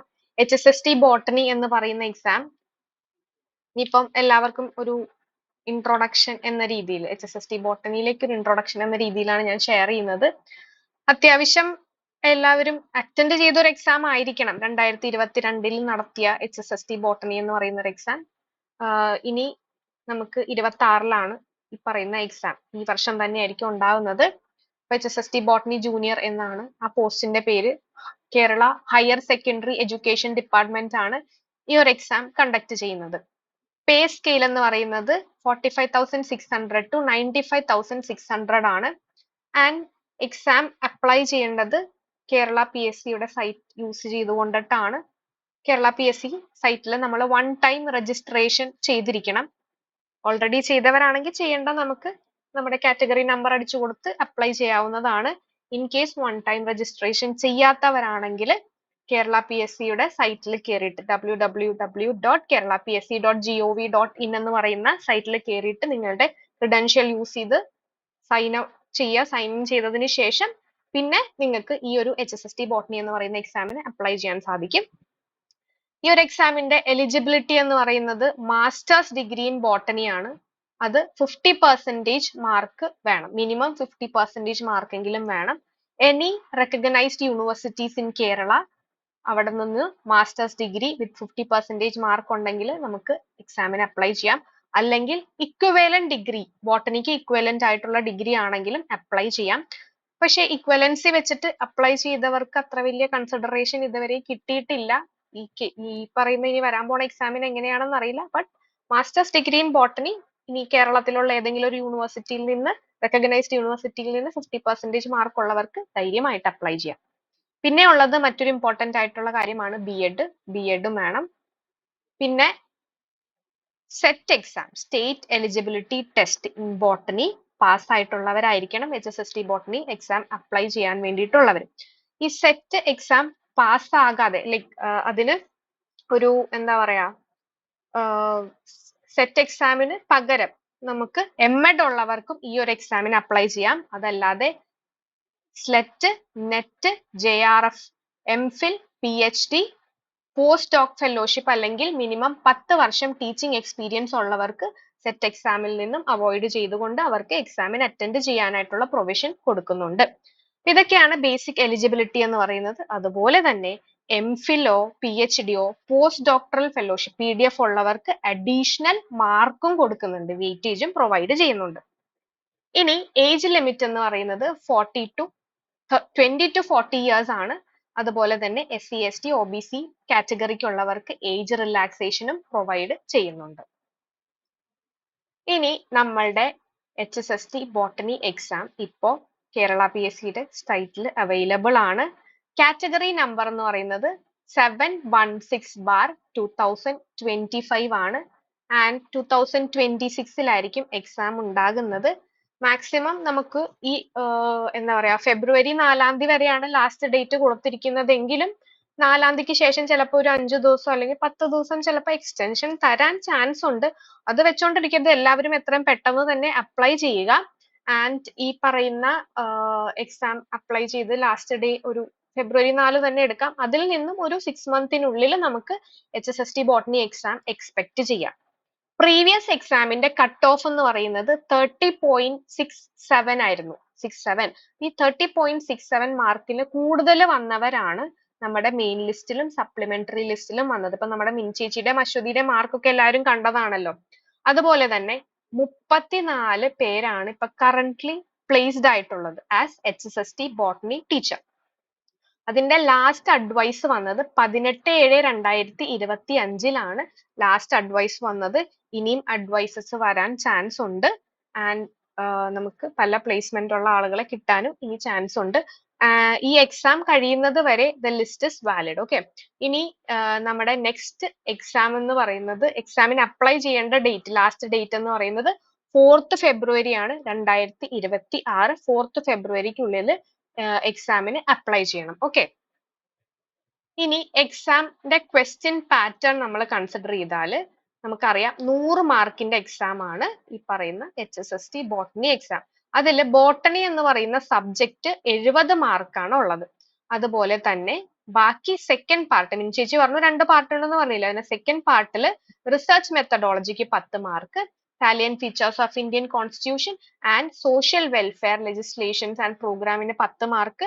പിന്നെ ഉള്ളത് general knowledge, current affairs and renaissance in കേരളയ്ക്ക് 10 മാർക്കാണ്. And exam duration 1 hour 30 minutes ആണ് എക്സാം ഡ്യൂറേഷൻ. ഇംഗ്ലീഷിലായിരിക്കും എക്സാം ഉണ്ടാകുന്നത്. ഓരോ ക്വസ്റ്റ്യനും 1 മാർക്കാണുള്ളത്. ആൻഡ് ഒരു ക്വസ്റ്റ്യൻ തെറ്റാണെങ്കിൽ 0.33 നെഗറ്റീവ് മാർക്കും ഉണ്ട്. നമ്മൾ വളരെ ശ്രദ്ധിച്ച് വേണം എക്സാം അറ്റൻഡ് ചെയ്യാനായിട്ട്. ഇനി നമ്മളുടെ കഴിഞ്ഞ 2022 നടന്ന എക്സാമിൽ അപ്ലൈ ചെയ്തവരുടെ നമ്പർ ആണ് 2526 പേരാണ് HSST ബോട്ടണി എക്സാമിന് അപ്ലൈ ചെയ്തത്. അതിൽ നമ്മൾ എടുത്തു കഴിഞ്ഞാൽ ഇപ്പൊ കറന്റ്ലി 34 പേര് മാത്രമേ പ്ലേസ്ഡ് ആയിട്ടുള്ളൂ. ബാക്കിയുള്ളവരും ഉണ്ട് അതിനിടയിൽ. ആൻഡ് ആഫ്റ്റർ ദിസ് എക്സാം, അതായത് 22 to ഈ പറയുന്ന കഴിഞ്ഞ സെറ്റ് എക്സാം വരെ പാസ്സായവരുടെ നമ്പറും കൂടുതലാണ്. അപ്പൊ ഇത്തവണ വളരെ ടൈറ്റ് കോമ്പറ്റീഷൻ ആയിരിക്കും HSST ബോട്ടണിക്ക് ഉണ്ടാവുന്നത്. അപ്പൊ വളരെ സീരിയസ് ആയിട്ട് എഫേർട്ട് ഇട്ട് വേണം പഠിക്കാനായിട്ട്. നമ്മളുടെ കറണ്ട് ബാച്ചിൽ ഫസ്റ്റ് 2 ബാച്ചിലും നമുക്ക് സമയമുണ്ട്, ഒന്ന് കാം ചെയ്ത് പഠിച്ചാൽ മതി എന്നുള്ള രീതിയിലായിരുന്നു നമ്മൾ പോയിക്കൊണ്ടിരുന്നത്. പക്ഷെ ഇനി സീരിയസ് ആയിട്ട് തന്നെ എല്ലാവരും പ്രിപ്പയർ ചെയ്യണം. ആൻഡ് അറ്റ്ലീസ്റ്റ് ഫെബ്രുവരി 4 തുടങ്ങിയെങ്കിലും, നമ്മൾ അപ്ലൈ ചെയ്ത് ലാസ്റ്റ് ഡേറ്റ് തുടങ്ങിയിട്ടെങ്കിലും സീരിയസ് ആയിട്ട് പ്രിപ്പയർ ചെയ്യുക. നമുക്ക് ജസ്റ്റ് ഒന്ന് സിലബസ് ഒന്ന് നോക്കാവേ. ഓക്കെ, അപ്പോ നമ്മുടെ HSST ബോട്ടണി സിലബസ് എടുത്തു കഴിഞ്ഞാൽ പ്രീവിയസ് 2022 നടന്ന എക്സാമിന്റെ സിലബസ് തന്നെയാണ് ഇത്. ഇൻ കേസ് എന്തെങ്കിലും ചേഞ്ച് ഉണ്ടെങ്കിൽ നമ്മുടെ PSC സൈറ്റിൽ നിന്നും നമുക്ക് ഏകദേശം ഒരു 3 monthsനുള്ളിൽ അറിയാൻ സാധിക്കും. ആൻഡ് സിലബസിൽ ചേഞ്ച് ഉണ്ടെങ്കിൽ തന്നെ വലിയ ചേഞ്ച് ഉണ്ടാവാൻ ചാൻസ് ഇല്ല. കാരണം ക്ലാസിക് ബോട്ടണി ടോപ്പിക്കും അഡ്വാൻസ് ബോട്ടണി ടോപ്പിക്കുമാണ് ഈ ഒരു സിലബസിൽ ഇൻക്ലൂഡ് ചെയ്തിട്ടുള്ളത്. അതെന്തായാലും ഒരു സിലബസിൽ നിന്ന് എടുത്തു മാറ്റാൻ പറ്റാത്തൊരു ഏരിയകൾ തന്നെയാണ്. ബോട്ടണി എന്ന് പറഞ്ഞു കഴിഞ്ഞാൽ ഇതെല്ലാം വേണം. അതുകൊണ്ടിട്ട് നമുക്ക് സെയിം സിലബസ് തന്നെ മോസ്റ്റ് പ്രോബബിളി എക്സ്പെക്ട് ചെയ്യാം. സോ നമുക്ക് ആദ്യത്തെ മോഡ്യൂൾ എന്ന് പറയുന്നത് മോഡ്യൂൾ 1 നമ്മുടെ ക്രിപ്റ്റോഗ്രാംസും ജിംനോസ്പേംസും മൈക്രോബയോളജി ഒക്കെയാണ് ഇൻക്ലൂഡ് ചെയ്തിട്ടുള്ളത്. അതില് നമുക്ക് വരുന്നത് phycology, mycology, plant pathology, bryology, pteridology, gymnosperm, microbiology and palaeobotany ആണ്. ഈ പറയുന്ന മോഡ്യൂളിൽ വരുന്ന എല്ലാ യൂണിറ്റുകളും കൂടെ കമ്പൈൻ ചെയ്തിട്ട് 10 മാർക്കാണ് ഈ ഒരു യൂണിറ്റിൽ നിന്ന് നമുക്ക് ചോദിക്കാൻ ചാൻസ് ഉള്ളത്. ബേസിക്കലി നമ്മുടെ കഴിഞ്ഞ HSST എക്സാം ആയാലും അതിന്റെ മുന്നേ നടന്ന HSST എക്സാമുകൾ എടുത്താലും കോമൺ ആയിട്ട് ചോദിക്കുന്ന ഒരു ഏരിയ, നമ്മുടെ സെറ്റിലും ഇതൊക്കെ തന്നെ ഉള്ളതാണ്. നമ്മുടെ ജനറൽ നെയിം അല്ലെങ്കിൽ ഒരു കോമൺ നെയിം തന്നിട്ട് സയന്റിഫിക് നെയിം കണ്ടുപിടിക്കുക എന്നുള്ള ഒരു ക്വസ്റ്റ്യൻ നമുക്ക് സാധാരണഗതിയിൽ കാണാറുണ്ട്. അതുപോലെ എക്കണോമിക് ഇമ്പോർട്ടൻസും അതുപോലെ തന്നെ ഹാബിറ്റാറ്റിന്റെ ജനറൽ ക്യാരക്ടർ റിലേറ്റഡ് ആയിട്ടുള്ള ചില ക്വസ്റ്റ്യനുകളും നമുക്ക് എക്സ്പെക്ട് ചെയ്യാം. ഈ ഒരു ഏരിയയിൽ നിന്ന് നമുക്ക് ചോദിക്കാൻ ചാൻസ് ഉള്ള കോമൺ ആയിട്ടുള്ള ഇമ്പോർട്ടന്റ് ഏരിയകൾ ഇതാണ്. അത് ഫൈക്കോളജി ആയാലും മൈക്കോളജി ആയാലും സെയിം ആയിട്ട് ബ്രയോളജി, ടെറിഡോളജി, ജിംനോസ്പേമിലും ഈ പറയുന്ന കാര്യങ്ങൾ ചോദിക്കാൻ ചാൻസ് ഉണ്ട്. പ്ലാന്റ് പാത്തോളജി എടുത്തു കഴിഞ്ഞാൽ കോമൺ ആയിട്ട് വരുന്നത് പാത്തജനിനെ, ഡിസീസ് ആൻഡ് പാത്തജൻ ഐഡന്റിഫിക്കേഷൻ, ഏത് പാത്തജൻ ആണ് ഏത് ഡിസീസ് ആണ് എന്ന് ഐഡന്റിഫൈ ചെയ്യാനായിട്ടുള്ള ക്വസ്റ്റ്യൻസ് നമുക്ക് ധാരാളമായി ഈ കഴിഞ്ഞ HSST എക്സാമിൽ കാണാം. 1 മാർക്കിന്റെ ക്വസ്റ്റ്യൻ, ഒരു ക്വസ്റ്റ്യന് ചോദിക്കാൻ ചാൻസ് ഉള്ളൂ. അത് ബേസിക്കലി കേരളത്തിൽ കണ്ടുവരുന്ന ക്രോപ്പുകൾ, common diseases of crops in Kerala, അത് paddy, coconut, rubber, areca nut, pepper, ginger, cardamom, coffee, tea. കേരളത്തിൽ കാണുന്ന ഈ പറയുന്ന പ്ലാന്റുകളിൽ വരുന്ന ഡിസീസസ് ഏതൊക്കെയാണ്, ആ ഡിസീസ് കോസ് ചെയ്യുന്ന ഓർഗാനിസംസ് ഏതൊക്കെയാണ്, ബേസ് ചെയ്തിട്ടുള്ള ക്വസ്റ്റ്യനുകളാണ് കോമൺ ആയിട്ട് നമുക്ക് ഈ ഒരു ഏരിയയിൽ നിന്ന് കാണുന്നത്. 1 മാർക്കിന്റെ ക്വസ്റ്റ്യൻ ആയിരിക്കും സാധാരണഗതിയിൽ ചോദിക്കുന്നത്. പിന്നെ മൈക്രോബയോളജി എടുത്തു കഴിഞ്ഞാൽ മൈക്രോബയോളജിയിൽ നമുക്ക് ബാക്ടീരിയയുടെ ക്ലാസിഫിക്കേഷൻ റിലേറ്റഡ് ആയിട്ടുള്ള, അതിപ്പം നമുക്ക് എന്താ പറയാ മോർഫോളജി ബേസ് ചെയ്തിട്ടാകാം, ടെമ്പറേച്ചർ ബേസ് ചെയ്തിട്ടാകാം, അങ്ങനെ ഡിഫറെന്റ് കാറ്റഗറി ബേസ്ഡ് ക്ലാസിഫിക്കേഷൻ ഉണ്ട്. അപ്പൊ അങ്ങനെ ബേസ് ചെയ്തിട്ട് ക്വസ്റ്റ്യൻസ് നമുക്ക് എക്സ്പെക്ട് ചെയ്യാം. വൈറസിൽ നിന്നും അതുപോലെ തന്നെ same questions genetic material base ചെയ്തിട്ട് ക്വസ്റ്റ്യൻസ് എക്സ്പെക്ട് ചെയ്യാം. പിന്നെ വരുന്നത് നമ്മുടെ എക്കണോമിക് ഇമ്പോർട്ടൻസ് ആണ്. അതില് ബേസിക്കലി മെഡിസിൻ എടുത്തു കഴിഞ്ഞാൽ നമുക്ക് ഒരുപാട് ആന്റിബയോട്ടിക്സ് ഒക്കെ വരുന്നുണ്ട്. ഏത് ബാക്ടീരിയ അല്ലെങ്കിൽ ഏത് ഫഞ്ചയിൽ നിന്നാണ് പെർട്ടിക്കുലർ ആയിട്ടുള്ള ആന്റിബയോട്ടിക്സ് പ്രൊഡ്യൂസ് ചെയ്യുന്നത്, ബയോടെക്നോളജി യൂസ് ചെയ്തിട്ട് പ്രൊഡ്യൂസ് ചെയ്യുന്നത്, അങ്ങനെ അല്ലെങ്കിൽ ബയോ ഫെർട്ടിലൈസേഴ്സ്, അഗ്രികൾച്ചർ റിലേറ്റഡ് ആയിട്ടുള്ള എക്കണോമിക് ഇമ്പോർട്ടൻസ്, അങ്ങനത്തെ ക്വസ്റ്റ്യൻസ് നമുക്കൊരു ഏരിയയിൽ നിന്ന് എക്സ്പെക്ട് ചെയ്യാം. ജനറൽ ടൈപ്പ് ഓഫ് ഫോസിൽസ് നമുക്ക് എക്സ്പെക്ട് ചെയ്യാവുന്ന ഒരു ഏരിയ ആണ് കേട്ടോ. ഇനി അടുത്തത് ആൻജിയോസ്പേം അനാറ്റമി. അടുത്ത മോഡ്യൂളിലേക്കാണ് നമ്മൾ പോകുന്നത്. ആ മോഡ്യൂളിനും 10 മാർക്കാണുള്ളത്. ആൻജിയോസ്പേം അനാറ്റമി നമ്മൾ എടുത്തു കഴിഞ്ഞാൽ ഇതില് നമുക്ക് പ്രൈമറി സ്ട്രക്ചറും അതുപോലെ തന്നെ സെക്കൻഡറി സ്ട്രക്ചറിലും ഇമ്പോർട്ടന്റ് ആയിട്ട് ക്വസ്റ്റ്യൻസ് വരുന്നതാണ്. Primary tissue and secondary tissues. Primary tissues നമ്മൾ കൺസിഡർ ചെയ്യുവാണെങ്കിൽ നമ്മുടെ പാരൻകൈമ, കോളൻ കൈമ, സ്ക്ലിറൻ കൈമ, അങ്ങനത്തെ ടിഷ്യൂകൾ ബേസ് ചെയ്തിട്ടും അതുപോലെ കോംപ്ലക്സ് ടിഷ്യൂ വരാൻ നേരത്ത് സൈലം, ഫ്ലോയം ബേസ് ചെയ്തിട്ടുള്ള ക്വസ്റ്റ്യൻസും നമുക്ക് എക്സ്പെക്ട് ചെയ്യാം. വാസ്കുലാർ ബണ്ടിൽസ്, ഇപ്പം കഴിഞ്ഞ എക്സാമിനും അതിന് മുന്നത്തെ എക്സാമിനും വാസ്കുലാർ ബണ്ടിൽസ് റിലേറ്റഡ് ആയിട്ടുള്ള ക്വസ്റ്റ്യൻസ് ഉണ്ടായിരുന്നു കേട്ടോ. നമ്മുടെ ആംഫി വാസൽ വാസ്കുലാർ ബണ്ടിൽ റിലേറ്റഡ് ആയിട്ടുള്ള ക്വസ്റ്റ്യൻ ആയിരുന്നു കഴിഞ്ഞ തവണ ഉണ്ടായിരുന്നത്. അതിന് മുന്നത്തെ തവണ എക്സാർക്കോ എൻഡാർ കണ്ടീഷൻ ബേസ് ചെയ്തിട്ടൊരു ക്വസ്റ്റ്യൻ ഉണ്ടായിരുന്നു. അതുപോലെ നമുക്ക് ഇമ്പോർട്ടന്റ് ആയിട്ട് പറയാൻ സാധിക്കുന്നത് അനോമലസ് സെക്കൻഡറി തിക്കനിങ്ങും നമുക്ക് എക്സ്പെക്ട് ചെയ്യാൻ സാധിക്കുന്ന ഒരു ഏരിയ ആണ്. മൈക്രോ ടെക്നിക് എടുത്തു കഴിഞ്ഞാൽ കില്ലിംഗ് ആൻഡ് ഫിക്സിംഗ് ഏജൻസിന്റെ ആണ് കോമൺ ആയിട്ട് വരുന്നത്. അതുപോലെ ഡിഫറെന്റ് ടൈപ്പ് ഓഫ് സ്റ്റെയിൻസിന്റെ ക്വസ്റ്റ്യൻസും നമുക്ക് എക്സ്പെക്ട് ചെയ്യാം. പിന്നെ എംബ്രിയോളജിയിൽ എപ്പോഴും നമ്മൾക്ക് കാണാൻ സാധിക്കുന്നത് മെഗാസ്പോറോജെനസിസിൽ നമുക്ക് ടൈപ്സ് ഓഫ് ഓവ്യൂൾസ് ഉണ്ട്. ടൈപ്സ് ഓഫ് ഓവ്യൂൾസിൽ അതിൽ മോണോസ്പോറിക് ആണോ ബൈസ്പോറിക് ആണോ ടെട്രാസ്പോറിക് ആണോ ബേസ്ഡ് ഓൺ എക്സാമ്പിൾ ബേസ് ചെയ്തിട്ട് ക്വസ്റ്റ്യൻ നമുക്ക് എക്സ്പെക്ട് ചെയ്യാം. കഴിഞ്ഞ തവണ നമുക്ക് ടെട്രാസ്പോറിക് എംബ്രിയോസാക്ക് ഏതാണെന്ന് ഐഡന്റിഫൈ ചെയ്യാനായിട്ടുള്ള ഒരു ക്വസ്റ്റ്യൻ ഉണ്ടായിരുന്നു. ഓക്കെ, പിന്നെ പാലിനോളജി ആണ്. കഴിഞ്ഞ തവണ പാലിനോളജിയിൽ നിന്നും ക്വസ്റ്റ്യൻ ഉണ്ടായിരുന്നു. അതായത് പോളന്റെ എക്സൈനിൽ കാണുന്ന നമുക്ക് മോർഫോളജിക്കൽ ടൈപ്സ് ഉണ്ട്. അപ്പൊ അത് ബേസ് ചെയ്തിട്ടായിരുന്നു ക്വസ്റ്റ്യൻ ഉണ്ടായിരുന്നത്. പിന്നെ മെലിറ്റോ പാലിനോളജി ബേസ് ചെയ്തിട്ട് ഒരു ക്വസ്റ്റ്യൻ ഏതോ ഒരു HSST എക്സാമിൽ ഉണ്ടായിരുന്നു. ഏതാണെന്ന് എനിക്ക് കറക്റ്റ് ആയിട്ട് ഓർമ്മ വരുന്നില്ല. നൗ പ്ലാൻ ബ്രീഡിംഗ് എടുത്തു കഴിഞ്ഞാല് പ്ലാൻ ബ്രീഡിംഗിൽ നമുക്ക് എന്താ പറയാ, ബേസിക്കലി നമുക്ക് സെന്റർ ഓഫ് ഒറിജിൻ, പ്ലാന്റ് ബ്രീഡിംഗിൽ സെന്റർ ഓഫ് ഒറിജിൻ എന്ന് പറയുന്ന ഒരു ഏരിയയിൽ നിന്ന് കഴിഞ്ഞ തവണ ക്വസ്റ്റ്യൻ ഉണ്ടായിരുന്നു. പിന്നെ നമ്മളുടെ പല വെജിറ്റേറ്റീവ് പ്രൊപ്പഗേഷൻ റിലേറ്റഡ്, ഇപ്പം ബഡ്ഡിങ്, ഗ്രാഫ്റ്റിംഗ്, ലെയറിംഗ് എന്ന് പറയുന്ന ഏരിയയിൽ നിന്ന് ക്വസ്റ്റ്യൻസ് വരാറുണ്ട്. പിന്നെ സ്പീസിയേഷൻ ഇമ്പോർട്ടന്റ് ആണ്. ഒറിജിൻ ഓഫ് ലൈഫിൽ തിയറീസ് ഓഫ് എവല്യൂഷനും ഇമ്പോർട്ടന്റ് ആണ്. ആൻഡ് അടുത്ത മോഡ്യൂൾ 3-നും 10 മാർക്ക് തന്നെയാണ്. ടാക്സോണമിയിൽ നമ്മുടെ HSST ആൻഡ് സെറ്റ് ഏകദേശം ഒരുപോലെ നമുക്ക് എക്സ്പെക്ട് ചെയ്യാവുന്ന ഏരിയകൾ എന്ന് പറയുന്നത് ടൈപ്പ് സ്പെസിമെൻസ് ആണ്. ടൈപ്പ് സ്പെസിമെനെ കുറിച്ച് സ്ഥിരമായിട്ട് ക്വസ്റ്റ്യൻ വരുന്ന ഒരു ഏരിയയാണ്. പിന്നെ നമുക്ക് ബേസിക്കലി വരുന്നത് നമ്മുടെ എന്താ പറയുക, ഇന്റർ ഡിസിപ്ലിനറി അപ്രോച്ചിൽ വരുമ്പോൾ anatomy, morphology, cytology, chemo taxonomy, molecular taxonomy ഒക്കെ ഇമ്പോർട്ടന്റ് ആയിട്ടുള്ള ഏരിയ ആണ്. ഫാമിലീസ് വളരെ ഇമ്പോർട്ടന്റ് ആണ്.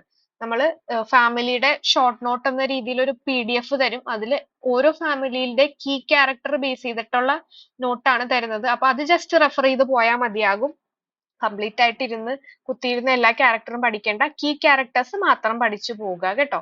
അപ്പൊ നമുക്ക് ഫാമിലി പെട്ടെന്ന് ഓർക്കാനും പറ്റും, നമുക്ക് ഐഡന്റിഫൈ ചെയ്യാനും പറ്റും. മോർഫോളജിയും ഇമ്പോർട്ടന്റ് ആണ്. ഫുഡ് മോർഫോളജി, ഫ്ലവർ മോർഫോളജി, അല്ലെങ്കിൽ എന്താ പറയാ, നമ്മുടെ സ്റ്റെമ്മോ റൂട്ടോ എനിത്തിങ് നമുക്ക് ഈ പറയുന്ന എക്സാമിന് എക്സ്പെക്ട് ചെയ്യാം. പിന്നീടുള്ളത് നമ്മുടെ എക്കണോമിക് ഇമ്പോർട്ടൻസ് ആണ്. എക്കണോമിക് ബോട്ടണിയിൽ നിന്നും നമുക്ക് എക്സ്പെക്ട് ചെയ്യാം. കാരണം ഈ പറയുന്ന 10 മാർക്ക് ഉണ്ടല്ലോ, 10 മാർക്ക് ഈ എല്ലാ മോഡ്യൂളുകളിലെയും എല്ലാ യൂണിറ്റിൽ നിന്നും അറ്റ്ലീസ്റ്റ് 1 ക്വസ്റ്റ്യൻ നമുക്ക് എക്സ്പെക്ട് ചെയ്യാവുന്നതാണ്. നമ്മളുടെ HSST ബോട്ടണി എന്ന് പറയുന്നത് കേരള ബേസ്ഡ് ആയിട്ടുള്ള ഒരു എക്സാം ആയതുകൊണ്ടിട്ട് കേരളത്തിലെ എത്നിക് ഗ്രൂപ്പ് ബേസ്ഡ് ക്വസ്റ്റ്യൻ നമുക്ക് ഒരെണ്ണം എക്സ്പെക്ട് ചെയ്യാവുന്നതാണ്. ഫൈറ്റോജിയോഗ്രഫിക് സോൺസ് ഓഫ് ഇന്ത്യ, അത് നമ്മൾ നോട്ട് തരും. ഞാൻ അത്ര സ്ട്രെസ് കൊടുത്ത് പഠിക്കണം എന്ന് പറയുന്ന ഒരു ഏരിയ അല്ല കേട്ടോ. എന്നാലും ക്വസ്റ്റ്യൻസ് വരും. എല്ലാവർക്കും ഇരുന്ന് പഠിക്കാൻ ടൈം ഉണ്ടെങ്കിൽ മാത്രം റെഫർ ചെയ്യേണ്ട ഒരു ഏരിയ ആണ് ഫൈറ്റോജിയോഗ്രഫി. അതുപോലെ തന്നെ ഫോറസ്റ്റ് ബോട്ടണി. എൻവയോൺമെന്റൽ ബോട്ടണി വളരെ ഇമ്പോർട്ടന്റ് ആണ്. നമുക്കിതിൽ കൺസർവേഷൻ ബേസ് ചെയ്തിട്ടും പൊല്യൂഷൻ ബേസ് ചെയ്തിട്ടുള്ള കാര്യങ്ങളൊക്കെയാണ് നമ്മൾ കൂടുതൽ നോക്കേണ്ടത്.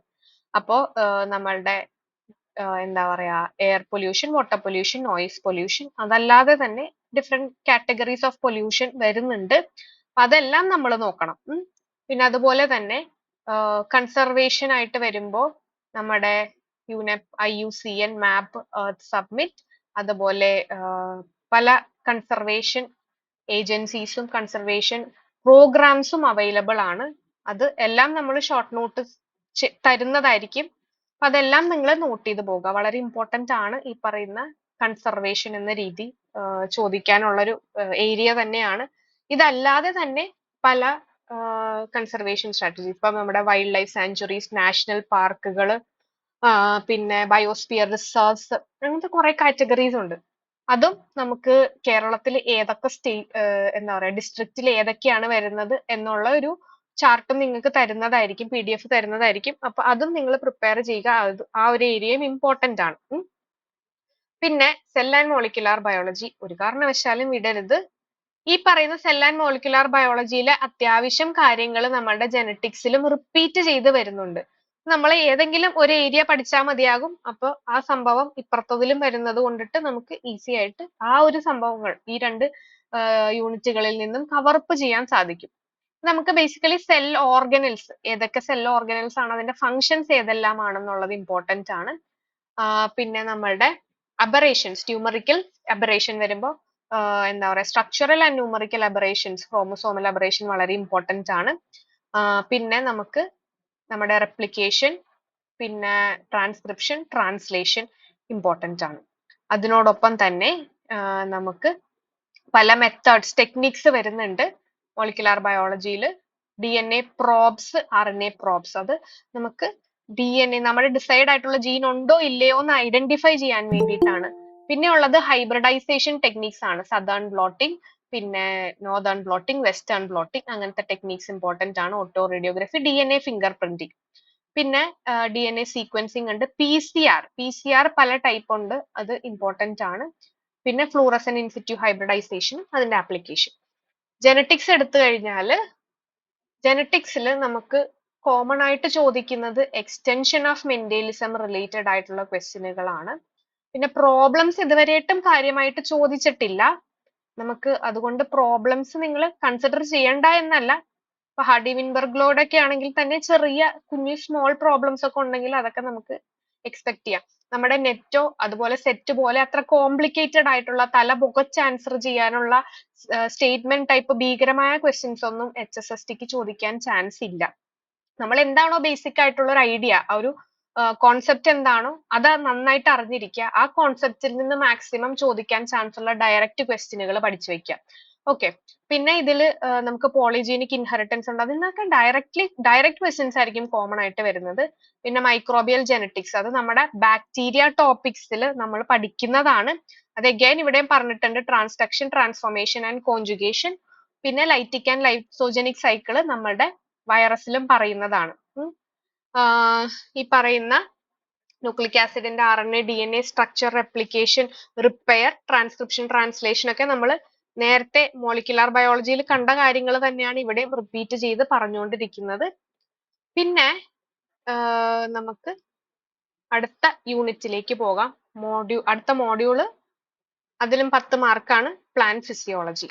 പ്ലാന്റ് ഫിസിയോളജിയും ഇതുപോലെ സെൽ ആൻഡ് മോളിക്കുലാർ ബയോളജി പോലെ ഒഴിവാക്കണ്ട, നന്നായിട്ട് കംപ്ലീറ്റ് ആയിട്ട് പഠിച്ചോ. നമുക്ക് plant physiology by S Chand എന്ന് പറയുന്ന ഒരു ടെക്സ്റ്റ് അവൈലബിൾ ആണ്. ആ ടെക്സ്റ്റ് അങ്ങ് വാങ്ങിക്കുക, അതിൽ നിന്ന് കംപ്ലീറ്റ് ആയിട്ട് പഠിക്കുക. വളരെ ഈസി ആയിട്ട് മനസ്സിലാക്കാൻ പറ്റുന്ന ടെക്സ്റ്റ് ആണ്. ആ ടെക്സ്റ്റിൽ ഓരോ ചാപ്റ്ററിന് ശേഷവും മൾട്ടിപ്പിൾ ചോയ്സ് ക്വസ്റ്റ്യൻസ് ഉണ്ട്. ആ ക്വസ്റ്റ്യൻസും സോൾവ് ചെയ്യുക. നല്ല മാർക്ക് നമുക്ക് ഈ ഒരു ഏരിയയിൽ നിന്ന് സ്കോർ ചെയ്യാൻ പറ്റും. അതില് പ്ലാന്റ് ഫിസിയോളജി മാത്രമല്ല ബയോകെമിസ്ട്രി ഒക്കെ അവൈലബിൾ ആണ്. ആ ടെക്സ്റ്റ് മേടിച്ചു കഴിഞ്ഞാൽ ഈ ഒരു മോഡ്യൂൾ നിങ്ങൾക്ക് തറവാക്കാൻ പറ്റും. ഇതിൽ നമുക്ക് ഏറ്റവും ഇമ്പോർട്ടന്റ് ആയിട്ട് വരുന്നത് നമ്മുടെ നൈട്രജൻ മെറ്റബോളിസം ഇമ്പോർട്ടന്റ് ആണ്. പിന്നെ നമുക്ക് C3 C4 cam plants, photo respiration, പിന്നെ നമ്മുടെ ലൈറ്റ് റിയാക്ഷൻ, ഡാർക്ക് റിയാക്ഷൻ, പിന്നെ ഇമ്പോർട്ടന്റ് ആയിട്ട് വരുന്നത് ഫൈറ്റോ ഹോർമോൺസ്, ഫോട്ടോ പീരിയോഡിസം, വെർണലൈസേഷൻ, ഫ്ലോറിജീൻസ്. ഈ പറയുന്ന കാര്യങ്ങൾ വളരെ ഇമ്പോർട്ടന്റ് ആണ് കേട്ടോ, അതെല്ലാം നല്ല രീതിയിൽ പഠിക്കുക. പിന്നെ വരുന്നത് ബയോകെമിസ്ട്രി ആണ്. ബയോകെമിസ്ട്രിയിലാണെങ്കിലും കാർബോഹൈഡ്രേറ്റിന്റെ സ്ട്രക്ചർ റിലേറ്റഡ് ആയിട്ടുള്ള ക്വസ്റ്റ്യൻസ് നമുക്ക് എക്സ്പെക്ട് ചെയ്യാം. ലിപ്പിഡ്സ് ആയാലും അമിനോ ആസിഡ്സ് ആൻഡ് പ്രോട്ടീൻസ് ആയാലും നമുക്ക് ഈ പറയുന്ന ബേസിക് ആയിട്ടുള്ള ക്വസ്റ്റ്യനുകളാണ് എക്സ്പെക്ട് ചെയ്യാൻ സാധിക്കുന്നത്. അതുപോലെ ഇമ്പോർട്ടന്റ് ആണ് രാമചന്ദ്രൻ പ്ലോട്ട്, അത് റിലേറ്റഡ് ആയിട്ടുള്ള ക്വസ്റ്റ്യനും നമുക്ക് എക്സ്പെക്ട് ചെയ്യാം. ഇനി എൻസൈംസ് എടുത്തു കഴിഞ്ഞാൽ എൻസൈം ഒരു ഇമ്പോർട്ടന്റ് ആയിട്ടുള്ള ഒരു ഏരിയ ആണ്. എൻസൈംസിൽ നമുക്ക് ടൈപ്സ് ഓഫ് എൻസൈംസ് ഏതൊക്കെയാണെന്ന് ചോദിക്കാം. എൻസൈം കൈനറ്റിക്സ്, അതായത് മൈക്ലീസ് മെന്റൻ ഇക്വേഷൻ ആയാലും ലിൻവീവർ ബർക്ക് പ്ലോട്ട് ആയാലും ക്വസ്റ്റ്യൻസ് വരാം. ഇനി competitive inhibition, uncompetitive inhibition, incompetitive inhibition based ആയിട്ടുള്ള നമ്മുടെ Vmax സബ്സ്ട്രേറ്റ് കോൺസെൻട്രേഷൻ റിലേറ്റഡ് ആയിട്ടുള്ള ക്വസ്റ്റ്യനും എൻസൈംസിൽ നിന്ന് നമുക്ക് ചോദിക്കാം. ഈ വളരെ ബേസിക് ആയിട്ടുള്ള കാര്യങ്ങളാണ്, അത് കോമൺ ആയിട്ട് എല്ലാ എക്സാമുകളിലും ചോദിക്കുന്ന കാര്യങ്ങളാണ്. അത് പഠിച്ചു വെച്ച് കഴിഞ്ഞാൽ നമുക്ക് നന്നായിട്ട് എഴുതാൻ സാധിക്കും. പിന്നെ വിറ്റാമിൻസ് ആണ്. വിറ്റാമിൻസ് എടുത്തു കഴിഞ്ഞാൽ വിറ്റമിൻസ് ഏതെല്ലാമാണ്, അതിന്റെ കോമൺ നെയിം ഏതാണ്, സയന്റിഫിക്കലി പറയുന്ന പേര് ഏതൊക്കെയാണ്, അതിന്റെ ഡെഫിഷ്യൻസി ഏതെല്ലാമാണെന്ന് മാത്രം അറിഞ്ഞാൽ മതി, വേറെ തലപുകച്ചൊന്നും പഠിക്കണ്ട. പിന്നെ ഉള്ളത് ബയോഫിസിക്സ് ആണ്. ബയോഫിസിക്സിൽ നമുക്ക് ഒരുപാട് ടെക്നിക്സ് ഉണ്ട്. എല്ലാ ടെക്നിക്സ് എടുത്താലും അതിന്റെ പ്രിൻസിപ്പിൾ എന്താണ് എന്ന് അറിഞ്ഞിരിക്കുക. നമ്മൾ ഫോർ എക്സാമ്പിൾ പറയുവാണെങ്കിൽ നമ്മുടെ എന്താ പറയാ ക്രൊമാറ്റോഗ്രഫി എടുത്തു, അതിൽ ജെൽ ഫിൽട്രേഷൻ ക്രൊമാറ്റോഗ്രഫി ആണ് നമ്മൾ നോക്കുന്നതെങ്കിൽ അതിന് സൈസ് ബേസ്ഡ് ആയിട്ടാണ് സെപ്പറേഷൻ വരുന്നത്. അയോൺ എക്സ്ചേഞ്ച് ആണെങ്കിൽ ചാർജ് ബേസ് ചെയ്തിട്ടാണ് നമുക്ക് ഈ പറയുന്ന സെപ്പറേഷൻ വരുന്നത്. അങ്ങനെ ഓരോ ക്രൊമാറ്റോഗ്രഫിക്കും അതിന്റെ പ്രിൻസിപ്പിൾ ഉണ്ട്, അതെന്താണെന്ന് നോക്കുക. പിന്നെ നമ്മളുടെ എന്താ പറയുന്നത്, വേറൊരു എക്സാമ്പിൾ എടുത്തു കഴിഞ്ഞാൽ ഈ നമുക്ക് സെൻട്രിഫ്യൂഗേഷൻ എന്ന് പറഞ്ഞു കഴിഞ്ഞാൽ സൈസ് ആൻഡ് ഡെൻസിറ്റി ബേസ് ചെയ്തിട്ടാണ്. അതുപോലെ ഇലക്ട്രോഫോറസിസിലാണെങ്കിൽ ചാർജും അതുപോലെ സൈസ് ബേസ് ചെയ്തിട്ടാണ്. അത് ഓരോ ഇലക്ട്രോഫോറസിസിനും അത് ഒരു ലൈക്ക് അതിന്റെ പ്രിൻസിപ്പിൾ വേറെ ആയിരിക്കും. അത് ഏതൊക്കെയാണ്, അതിന്റെ എന്താണ് ബേസിക് സെപ്പറേഷൻ ടെക്നിക്ക് വരുന്നത് എന്നുള്ള കാര്യങ്ങൾ നോക്കി പോണത് നല്ലതായിരിക്കും. ഓവറോൾ കാർഡ് കയറി പഠിക്കേണ്ട, ആവശ്യമുള്ളത് മാത്രം പ്രിൻസിപ്പിൾ അറിഞ്ഞിരുന്നാൽ മാത്രം മതിയാകും കേട്ടോ. പ്രിൻസിപ്പിൾ അറിഞ്ഞാൽ നമുക്ക് അതിൽ നിന്ന് പ്രൊസീജിയർ ഡെവലപ്പ് ചെയ്തെടുക്കാൻ പറ്റും. പിന്നെ ഈ പറയുന്ന ഓട്ടോ റേഡിയോഗ്രഫി ഒക്കെ ആണെങ്കിൽ തന്നെ നമ്മൾ നേരത്തെ കണ്ട ഈ പറയുന്ന സെൽ ആൻഡ് മോളിക്കുലാർ ബയോളജിയിലും വരുന്നതാണ്. കുറെ കാര്യങ്ങൾ ഈ ഒരു എക്സാമിൽ നമ്മൾ കൺസിഡർ ചെയ്ത് കഴിഞ്ഞാൽ റിപ്പീറ്റ് ചെയ്ത് വരുന്നുണ്ട്. അപ്പോ നമുക്ക് ഒരു യൂണിറ്റിൽ നിന്നും പഠിച്ചു കഴിഞ്ഞാൽ ബാക്കി യൂണിറ്റിലും സെയിം സാധനങ്ങൾ തന്നെ വരുന്നതായതുകൊണ്ട് നമുക്ക് ഈസി ആയിട്ട് കവറപ്പ് ചെയ്യാൻ പറ്റും. പിന്നെ ബയോസ്റ്റാറ്റിസ്റ്റിക്സ് ആണ്. ബയോസ്റ്റാറ്റിസ്റ്റിക്സിലായെങ്കിലും നമുക്ക് ഈ പറയുന്ന T test, chi square test, F test, ANOVA, relation, regression and correlation പറയുന്ന സംഭവം, മീൻ, മീഡിയൻ, മോഡ്, അങ്ങനെ ബേസിക് ആയിട്ടുള്ള ക്വസ്റ്റ്യൻസ് ഒക്കെ നമുക്ക് ഇതിൽ നിന്ന് എക്സ്പെക്ട് ചെയ്യാം. സ്റ്റാൻഡേർഡ് ഡീവിയേഷൻ, വേരിയേഷൻ ഒക്കെ ക്വസ്റ്റ്യൻസ് എക്സ്പെക്ട് ചെയ്യാം. പിന്നെ ഉള്ളത് ബയോടെക്നോളജി ആണ്. ഇനി അങ്ങോട്ടേക്ക് ഉള്ള ഒരു എറ എന്ന് പറയുന്നത് ബയോടെക്നോളജി ബേസ് ചെയ്ത എറ ആയത് കൊണ്ടിട്ട് നമുക്ക് ഈ ഒരു ഏരിയയിൽ നിന്നും ക്വസ്റ്റ്യൻസ് എക്സ്പെക്ട് ചെയ്യാം. അതില് ബോട്ടണി ആയത് കൊണ്ടിട്ട് നമുക്ക് tissue culture and micro Genesis base ചെയ്തിട്ട് ക്വസ്റ്റ്യൻ നമുക്ക് എക്സ്പെക്ട് ചെയ്യാവുന്നതാണ്.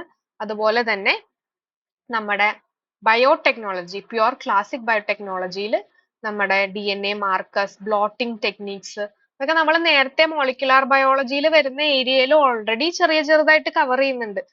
ഒന്നല്ലെങ്കിൽ ഈ യൂണിറ്റ് പഠിക്കുക, അല്ലെങ്കിൽ മോളിക്കുലാർ ബയോളജി പഠിച്ചു കഴിഞ്ഞാൽ നമ്മൾ ഇതെല്ലാം കവറപ്പ് ആകുന്നതാണ് കേട്ടോ.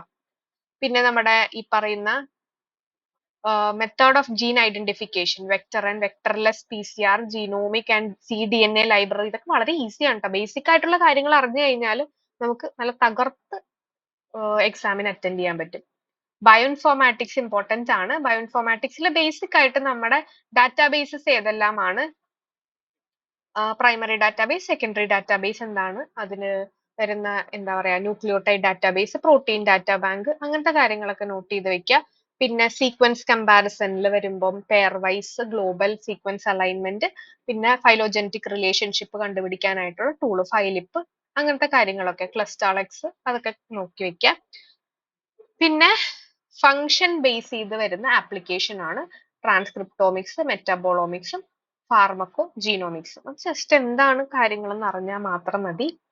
പിന്നെ ഉള്ളത് കമ്പ്യൂട്ടർ ആപ്ലിക്കേഷൻ ആണ്. ഇതിൽ നിന്നും 1 മാർക്കിന്റെ ക്വസ്റ്റ്യനെ സാധാരണ ഗതിയിൽ ചോദിക്കാറുള്ളൂ. അപ്പൊ ജസ്റ്റ് നിങ്ങൾക്ക് പഠിക്കണം എന്ന് താല്പര്യം ഉണ്ടെങ്കിൽ പഠിക്കാം, ഇല്ലെങ്കിൽ നമുക്ക് കണ്ണടയ്ക്കാൻ പറ്റുന്ന ഒരു പറയുന്ന ഒരു യൂണിറ്റ് ആണ്. പിന്നെ ഉള്ളത് റീസെന്റ് ട്രെൻഡ്സ് ഇൻ ബോട്ടണി ആണ്.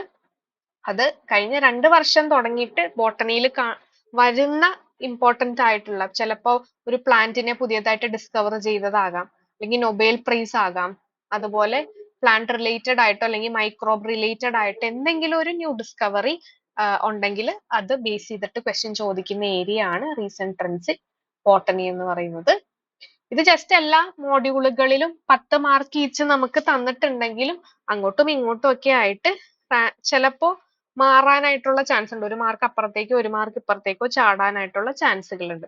ഇതാണ് ബേസിക്കലി നമ്മുടെ സിലബസിൽ വരുന്ന നമ്മുടെ 7 യൂണിറ്റുകൾ. 7 യൂണിറ്റുകൾ ടോട്ടലി 70 മാർക്കാണ് വരുന്നത്. അപ്പൊ നിങ്ങൾക്ക് നമ്മൾ പറഞ്ഞു ഈ 7 യൂണിറ്റുകൾ മൊത്തം കംപ്ലീറ്റ് ആയിട്ട് ഇരുന്ന് നിങ്ങൾ പഠിക്കേണ്ട ആവശ്യമില്ല എന്നേ ഞാൻ പറയുള്ളൂ. മിനി ചേച്ചി അങ്ങനെ പഠിച്ചു, അപ്പൊ നിങ്ങൾക്ക് എങ്ങനെയാണോ താല്പര്യം അങ്ങനെ പഠിക്കുക. ഇപ്പൊ 70 മാർക്ക് നമുക്ക് ഈ ഒരു ബോട്ടണി പാർട്ടിൽ നിന്ന് നമുക്ക് കിട്ടും. നമ്മൾ എന്താ ചെയ്യേണ്ടതെന്ന് വെച്ചാൽ ഇതില് നിങ്ങൾക്ക് താല്പര്യമുള്ള ഏരിയകൾ ഏതാണ് എന്ന് നോക്കുക. ആ ഏരിയകൾ നിങ്ങൾ മാർക്ക് ചെയ്ത് പോവുക. ഫേവറേറ്റ് ആയിട്ടുള്ള ഏരിയകൾ മാർക്ക് ചെയ്ത് പോവുക.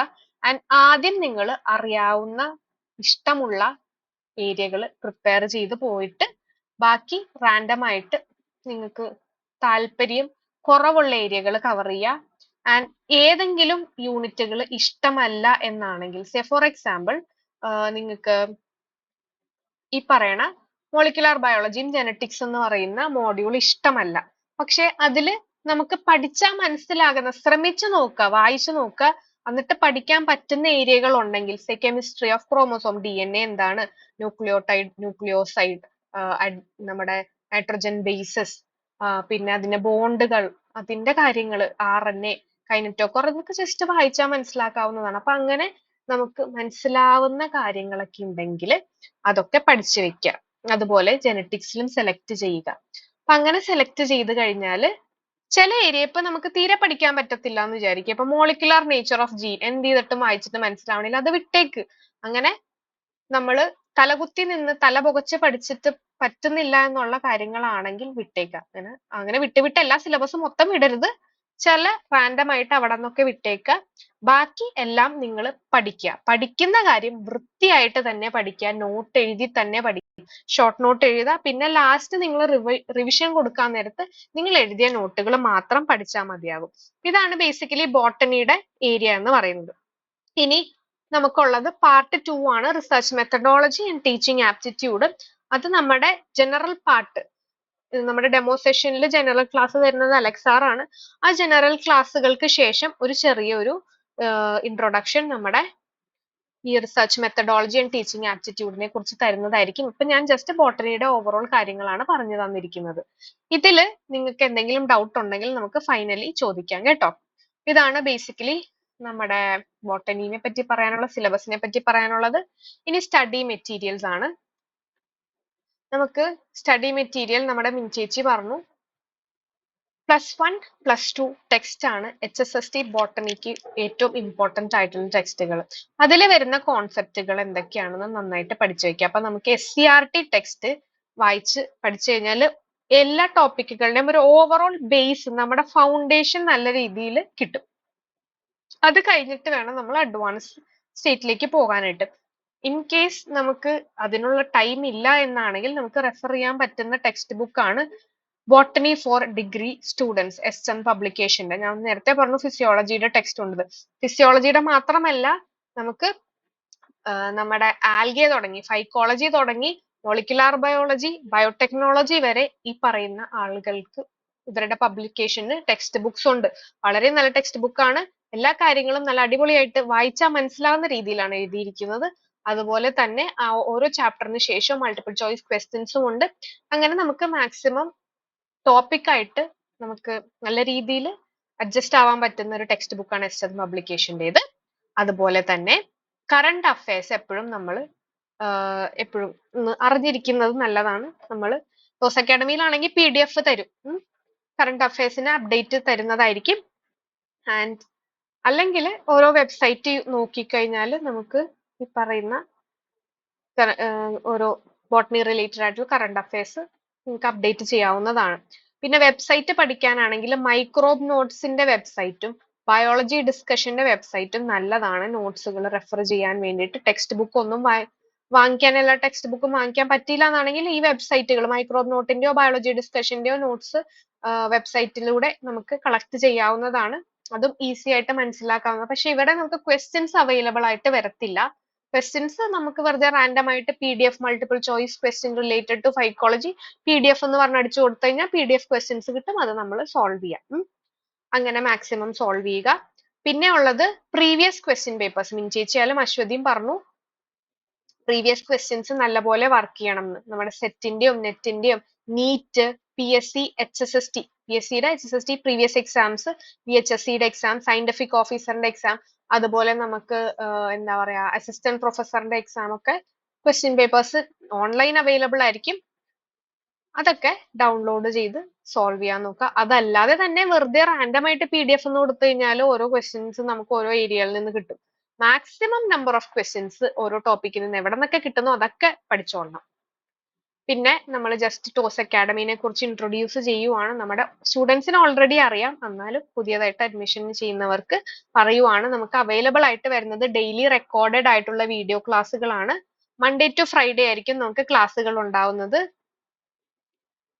അതുപോലെ തന്നെ സാറ്റർഡേ സൺഡേ പ്രിപ്പയർ ചെയ്യാൻ വേണ്ടിയിട്ടാണ് ആൻഡ് നമുക്ക് ഓരോ ദിവസവും ക്ലാസ്സുകളുണ്ട്. ക്ലാസ്സുകൾ അറ്റൻഡ് ചെയ്യുമ്പോൾ നിങ്ങൾക്ക് ഡൗട്ട് ഉണ്ടെങ്കിൽ ചോദിച്ചാൽ നമ്മൾ ക്ലിയർ ചെയ്ത് തരുന്നതായിരിക്കും. ഓരോ ദിവസത്തെ ക്ലാസ്സിന്റെയും PDF നോട്ട് നമ്മുടെ വാട്സാപ്പ് ഗ്രൂപ്പിലൂടെ ഷെയർ ചെയ്ത് തരുന്നതായിരിക്കും. ആൻഡ് യൂണിറ്റിന് ശേഷം നമ്മൾ ആ യൂണിറ്റിന്റെ അല്ലെങ്കിൽ മോഡ്യൂളിന്റെ അസൈൻമെന്റുകൾ PDF ഫോർമാറ്റിൽ വാട്സാപ്പ് ഗ്രൂപ്പിലൂടെ ഷെയർ ചെയ്യുന്നതായിരിക്കും. എല്ലാ മൺഡേ അല്ലെങ്കിൽ ട്യൂസ്ഡേ നമുക്ക് വീക്ക്ലി എക്സാംസ് ഉണ്ടാവും. ടോസ് അക്കാഡമിയുടെ ആപ്പിലാണ് എക്സാം ഉണ്ടാവുന്നത്. മൾട്ടിപ്പിൾ ചോയ്സ് എക്സാം ആണ്. ഓൺലൈൻ ആയിട്ടാണ് നമ്മൾ എക്സാം അറ്റൻഡ് ചെയ്യുന്നത്. ക്ലാസ്സുകളും ഓൺലൈൻ ആയിട്ടാണ്. പിന്നെ ഓരോ മോഡ്യൂളിന് ശേഷം നമുക്ക് ഓരോ മോഡ്യൂളിന് ശേഷം മോഡൽ എക്സാം, ആ മോഡ്യൂളിന്റെ മോഡൽ എക്സാം കണ്ടക്ട് ചെയ്യുന്നതായിരിക്കും. ആൻഡ് എക്സാം ഡേറ്റ് വരുന്നതിന് തന്നെ ഇപ്പൊ നമുക്ക് ഇന്ന് കോച്ചിങ് സ്റ്റാർട്ട് ചെയ്യുവാണെങ്കിൽ 6 മന്തിനുള്ളിൽ കോച്ചിങ് കംപ്ലീറ്റ് സിലബസ് നമ്മൾ കവർ ചെയ്ത് റിവിഷൻ സ്റ്റാർട്ട് ചെയ്യുന്നതായിരിക്കും. എൻറ്റയർ സിലബസിന്റെ റിവിഷൻ മോഡ്യൂൾ വൈസ് നമ്മൾ കണ്ടക്ട് ചെയ്യുന്നതാണ്. ആ മോഡ്യൂൾ വൈസ് എക്സാം കണ്ടക്ട് ചെയ്യുന്നതിനോടൊപ്പം തന്നെ മോഡ്യൂൾ വൈസ് റിവിഷൻ എക്സാംസും ഉണ്ടാകും. ഫൈനലി എല്ലാ മോഡ്യൂളും കഴിഞ്ഞതിന് ശേഷം HSST ബോട്ടണി എക്സാം പോലെ തന്നെയുള്ള ഒരു 100 മാർക്കിന്റെ എക്സാമും നമ്മൾ കണ്ടക്ട് ചെയ്യുന്നതായിരിക്കും. എല്ലാ എക്സാമും നെഗറ്റീവ് മാർക്കോട് കൂടി തന്നെയായിരിക്കും നമ്മൾ കണ്ടക്ട് ചെയ്യുന്നത്. സോ അതാണ് നമ്മുടെ ഓവറോൾ കാര്യങ്ങൾ about toss academy and HSST exam. നിങ്ങൾക്ക് ഇപ്പോ നമ്മൾ ഡീൽ ചെയ്ത കാര്യങ്ങളിൽ എന്തെങ്കിലും ഡൗട്ട് ഉണ്ടെങ്കിൽ ചോദിക്കാം. Feel free to ask your doubts.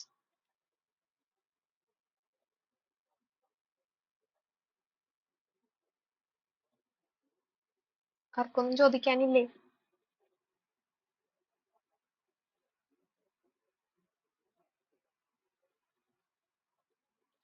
നമുക്ക് ഒരു ഗൂഗിൾ ഫോം തന്നിട്ടുണ്ടായിരുന്നു. അപ്പൊ അതിൽ ചോദിച്ച ചില ക്വസ്റ്റ്യൻ എനിക്ക് ഓർമ്മയിൽ വരുന്നത് ഞാൻ പറയാം. നെഗറ്റീവ് മാർക്ക് എക്സാമിന് ഉണ്ടാകും എന്ന് എല്ലാവർക്കും അറിയാം. അപ്പൊ നമ്മൾ എല്ലാ ക്വസ്റ്റ്യൻസും അറ്റൻഡ് ചെയ്യണോ അതോ അറിയാവുന്ന ക്വസ്റ്റ്യൻസ് അറ്റൻഡ് ചെയ്താൽ മതിയോ? എനിക്ക് തോന്നുന്നു ആതിര ചോദിച്ച ക്വസ്റ്റ്യൻ ആണ്. എനിക്ക് കറക്റ്റ് ആയിട്ട് ഓർമ്മ വരുന്നില്ല ആരാ ചോദിച്ചതെന്ന്. ഫൈൻ, ഞാൻ പറയാം. നമുക്ക് ബേസിക്കലി ആദ്യം നമ്മൾ ഒരു എക്സാം അറ്റൻഡ് ചെയ്യാൻ നേരത്ത് ആദ്യം അറിയാവുന്ന ക്വസ്റ്റ്യനുകൾ അറ്റൻഡ് ചെയ്ത് പോവുക. അറിയാവുന്ന ക്വസ്റ്റ്യൻസ് നമ്മൾ അറ്റൻഡ് ചെയ്തതിന് ശേഷം അറിയാത്ത ക്വസ്റ്റ്യനിലേക്ക് വരിക. എന്നിട്ട് അതിൽ നിന്നും നമ്മൾ സ്ക്രൂട്ടനൈസ് ചെയ്ത് വരാൻ പഠിക്കാം.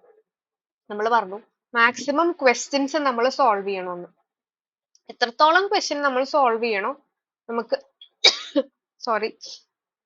നമുക്ക് ആൻസറിലേക്ക് പിന്നെ പ്രാക്ടീസ് ചെയ്യുന്തോറും നമുക്ക് വേഗം ആൻസറിലേക്ക് വന്നെത്താൻ സഹായിക്കും. അപ്പൊ മാക്സിമം എവിടെ നിന്നൊക്കെ ക്വസ്റ്റ്യൻ കിട്ടുന്നു അവിടെ നിന്നൊക്കെ നമ്മൾ സോൾവ് ചെയ്യാൻ നോക്കുക. ഓക്കെ, അപ്പോ അങ്ങനെ ആദ്യം അറിയാവുന്ന ക്വസ്റ്റ്യൻസ് സോൾവ് ചെയ്യുക, പിന്നെ അറിയാത്ത ക്വസ്റ്റ്യൻസിലേക്ക് വരിക. നന്നായിട്ട് മനസ്സിലാക്കി ക്വസ്റ്റ്യൻ മനസ്സിലാക്കിയാൽ തന്നെ നമുക്ക് ആൻസർ കിട്ടും. അപ്പൊ നല്ല രീതിയിൽ വായിച്ച് മനസ്സിലാക്കി തന്നെ വേണം അറ്റൻഡ് ചെയ്യാനായിട്ട്. മാക്സിമം ക്വസ്റ്റ്യൻസ് വർക്ക്ഔട്ട് ചെയ്ത് കഴിഞ്ഞാൽ നമുക്ക് എങ്ങനെയാണ് സൊല്യൂഷനിലേക്ക് എത്തേണ്ടതെന്നുള്ള സ്ട്രാറ്റജി നമുക്ക് വേഗം എത്തിച്ചേരാൻ സാധിക്കും. നമ്മൾ ഓൾറെഡി പിന്നെ ഒരു ക്വസ്റ്റ്യൻ ഏതെല്ലാം ടെക്സ്റ്റ് ബുക്ക് ആണ് പഠിക്കേണ്ടത്? ടെക്സ്റ്റ് ബുക്ക് ഞാൻ ഓൾറെഡി പറഞ്ഞു. S ചന്ദിന്റെ അല്ലെങ്കിൽ SCRT പഠിക്കുക. ബയോളജി ഡിസ്കഷൻ അല്ലെങ്കിൽ മൈക്രോബ് നോട്ട്സ് എടുത്തു കഴിഞ്ഞാൽ നമുക്ക് വെബ്സൈറ്റ് യൂസ് ചെയ്തിട്ട് മെറ്റീരിയൽസ് നമുക്ക് അവൈലബിൾ ആക്കി തരുന്നതാണ്. അതൊക്കെ പഠിക്കുക. അല്ലെങ്കിൽ നമ്മൾ അഡ്മിഷൻ എടുക്കുവാണെങ്കിൽ ടോസ് അക്കാഡമിയിൽ നമ്മൾ നോട്ട്സ് ഷെയർ ചെയ്യുന്നതായിരിക്കും. പ്രീവിയസ് ക്വസ്റ്റ്യൻസ് വർക്ക്ഔട്ട് ചെയ്യുന്നത്. ഓക്കെ, പ്രീവിയസ് ക്വസ്റ്റ്യൻസ് വർക്ക്ഔട്ട് ചെയ്യണം. പ്രീവിയസ് ക്വസ്റ്റ്യൻ മാത്രമല്ല ഓരോ ടോപ്പിക്കിൽ നിന്ന് വരുന്ന ക്വസ്റ്റ്യൻസ് എല്ലാം സോൾവ് ചെയ്യാൻ നോക്കുക. പിന്നെ ഇത്രയും ക്വസ്റ്റ്യൻസ് ആണ് നമുക്ക് വന്നിട്ടുള്ളത്. ഇനി എന്തെങ്കിലും ഡൗട്ട് ഉണ്ടെങ്കിൽ ചോദിച്ചോളൂ, വേഗം ചോദിച്ചോളൂ.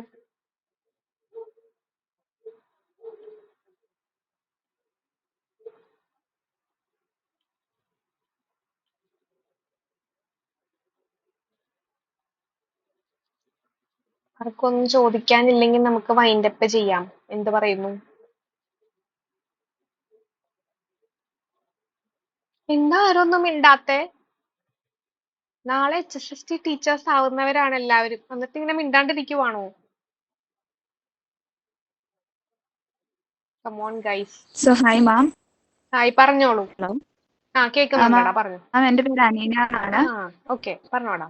സോ എനിക്കുള്ള ഡൗട്ട് എന്ന് പറഞ്ഞാൽ ഈ എക്സാമിനേഷൻസ് നമുക്കൊരു കറക്റ്റ് ടൈം ഉണ്ടോ അതോ നമുക്ക് കിട്ടുന്ന ടൈമിൽ അറ്റൻഡ് ചെയ്യാൻ പറ്റുമോ? Okay fine, thank you. അപ്പൊ നമുക്ക് ക്ലാസ്സുകൾ ബേസിക്കലി നമ്മൾ ഇന്ന് ക്ലാസ് ഇടുവാണെങ്കിൽ എന്നാണോ HSST എക്സാം അന്ന് വരെ ആക്സസ് ചെയ്യാൻ പറ്റും. അതുപോലെ തന്നെ എക്സാം ഇപ്പൊ കറന്റ്ലി നമ്മൾ ഇടുന്നത് HSST എക്സാം വരെ ഓപ്പൺ ആക്കി കൊടുക്കുന്നുണ്ട്. ബേസിക്കലി HSST എക്സാം എന്നാണെന്ന് നമുക്കറിയില്ല. അതുകൊണ്ടിട്ട് ഒരു റാൻഡം ആയിട്ട് ഒരു 2 മാസത്തേക്ക് ഓപ്പൺ ആക്കും. ആ 2 മാസം എന്നാണോ തീരുന്നത് പിന്നെയും അടുത്ത 2 മാസത്തേക്ക് ഓപ്പൺ ആക്കും. അപ്പൊ നിങ്ങൾക്ക് ടൈം എപ്പോഴാണോ കിട്ടുന്നത് അതനുസരിച്ച് എക്സാം അറ്റൻഡ് ചെയ്താൽ മതിയാവും ട്ടോ. ഓക്കെ ആണോ? Okay thank you ma'am. PDF ഒക്കെ എപ്പോഴും അവൈലബിൾ ആണ്. ഇൻ കേസ് മിസ്സായി പോയെങ്കിൽ എന്നോട് ചോദിച്ചാൽ മതി, ഞാൻ ഷെയർ ചെയ്ത് തരുന്നതായിരിക്കും. മാക്സിമം എവിടെയെങ്കിലും ഒക്കെ നോട്ട്സ് ഒക്കെ ഡൗൺലോഡ് ചെയ്ത് സേവ് ചെയ്ത് വെക്കാൻ നോക്കുക. ഒന്നല്ലെങ്കിൽ മെയിലിൽ അറ്റാച്ച് ചെയ്യുക, ലാപ്പിൽ എടുത്ത് വെക്കുക, അല്ലെങ്കിൽ പെൻഡ്രൈവിലോ എന്താ പറയാ ഹാർഡ് ഡിസ്കിലൊക്കെ സ്റ്റോർ ചെയ്ത് വെക്കുക. ഓക്കെ,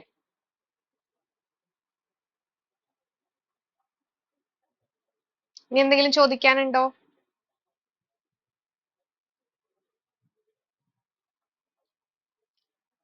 ചോദിക്കാനില്ലെങ്കിൽ നമുക്ക് മീറ്റിംഗ് വൈൻഡ് അപ്പ് ചെയ്യാം. ആൻഡ് പേഴ്സണലി ചോദിക്കാനാണെങ്കിൽ എന്നോട് ചോദിച്ചാൽ മതി, ഞാൻ റിപ്ലൈ തരുന്നതായിരിക്കും. ഇന്ന് മുതൽ ഓക്കെ തരും. Previous year questions, model questions എല്ലാം തരുന്നതായിരിക്കും. ഇന്ന് മുതൽ നമ്മുടെ ഡെമോ ക്ലാസ്സുകൾ പുതിയ ബാച്ചിന് സ്റ്റാർട്ട് ചെയ്യും.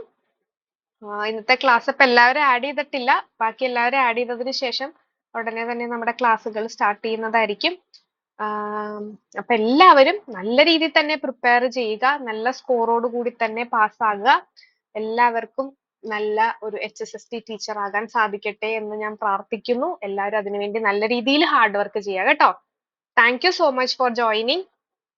God bless you all. Thank you, ma'am. Thank you dear. Good night. Thank you ma'am. Thank you so much.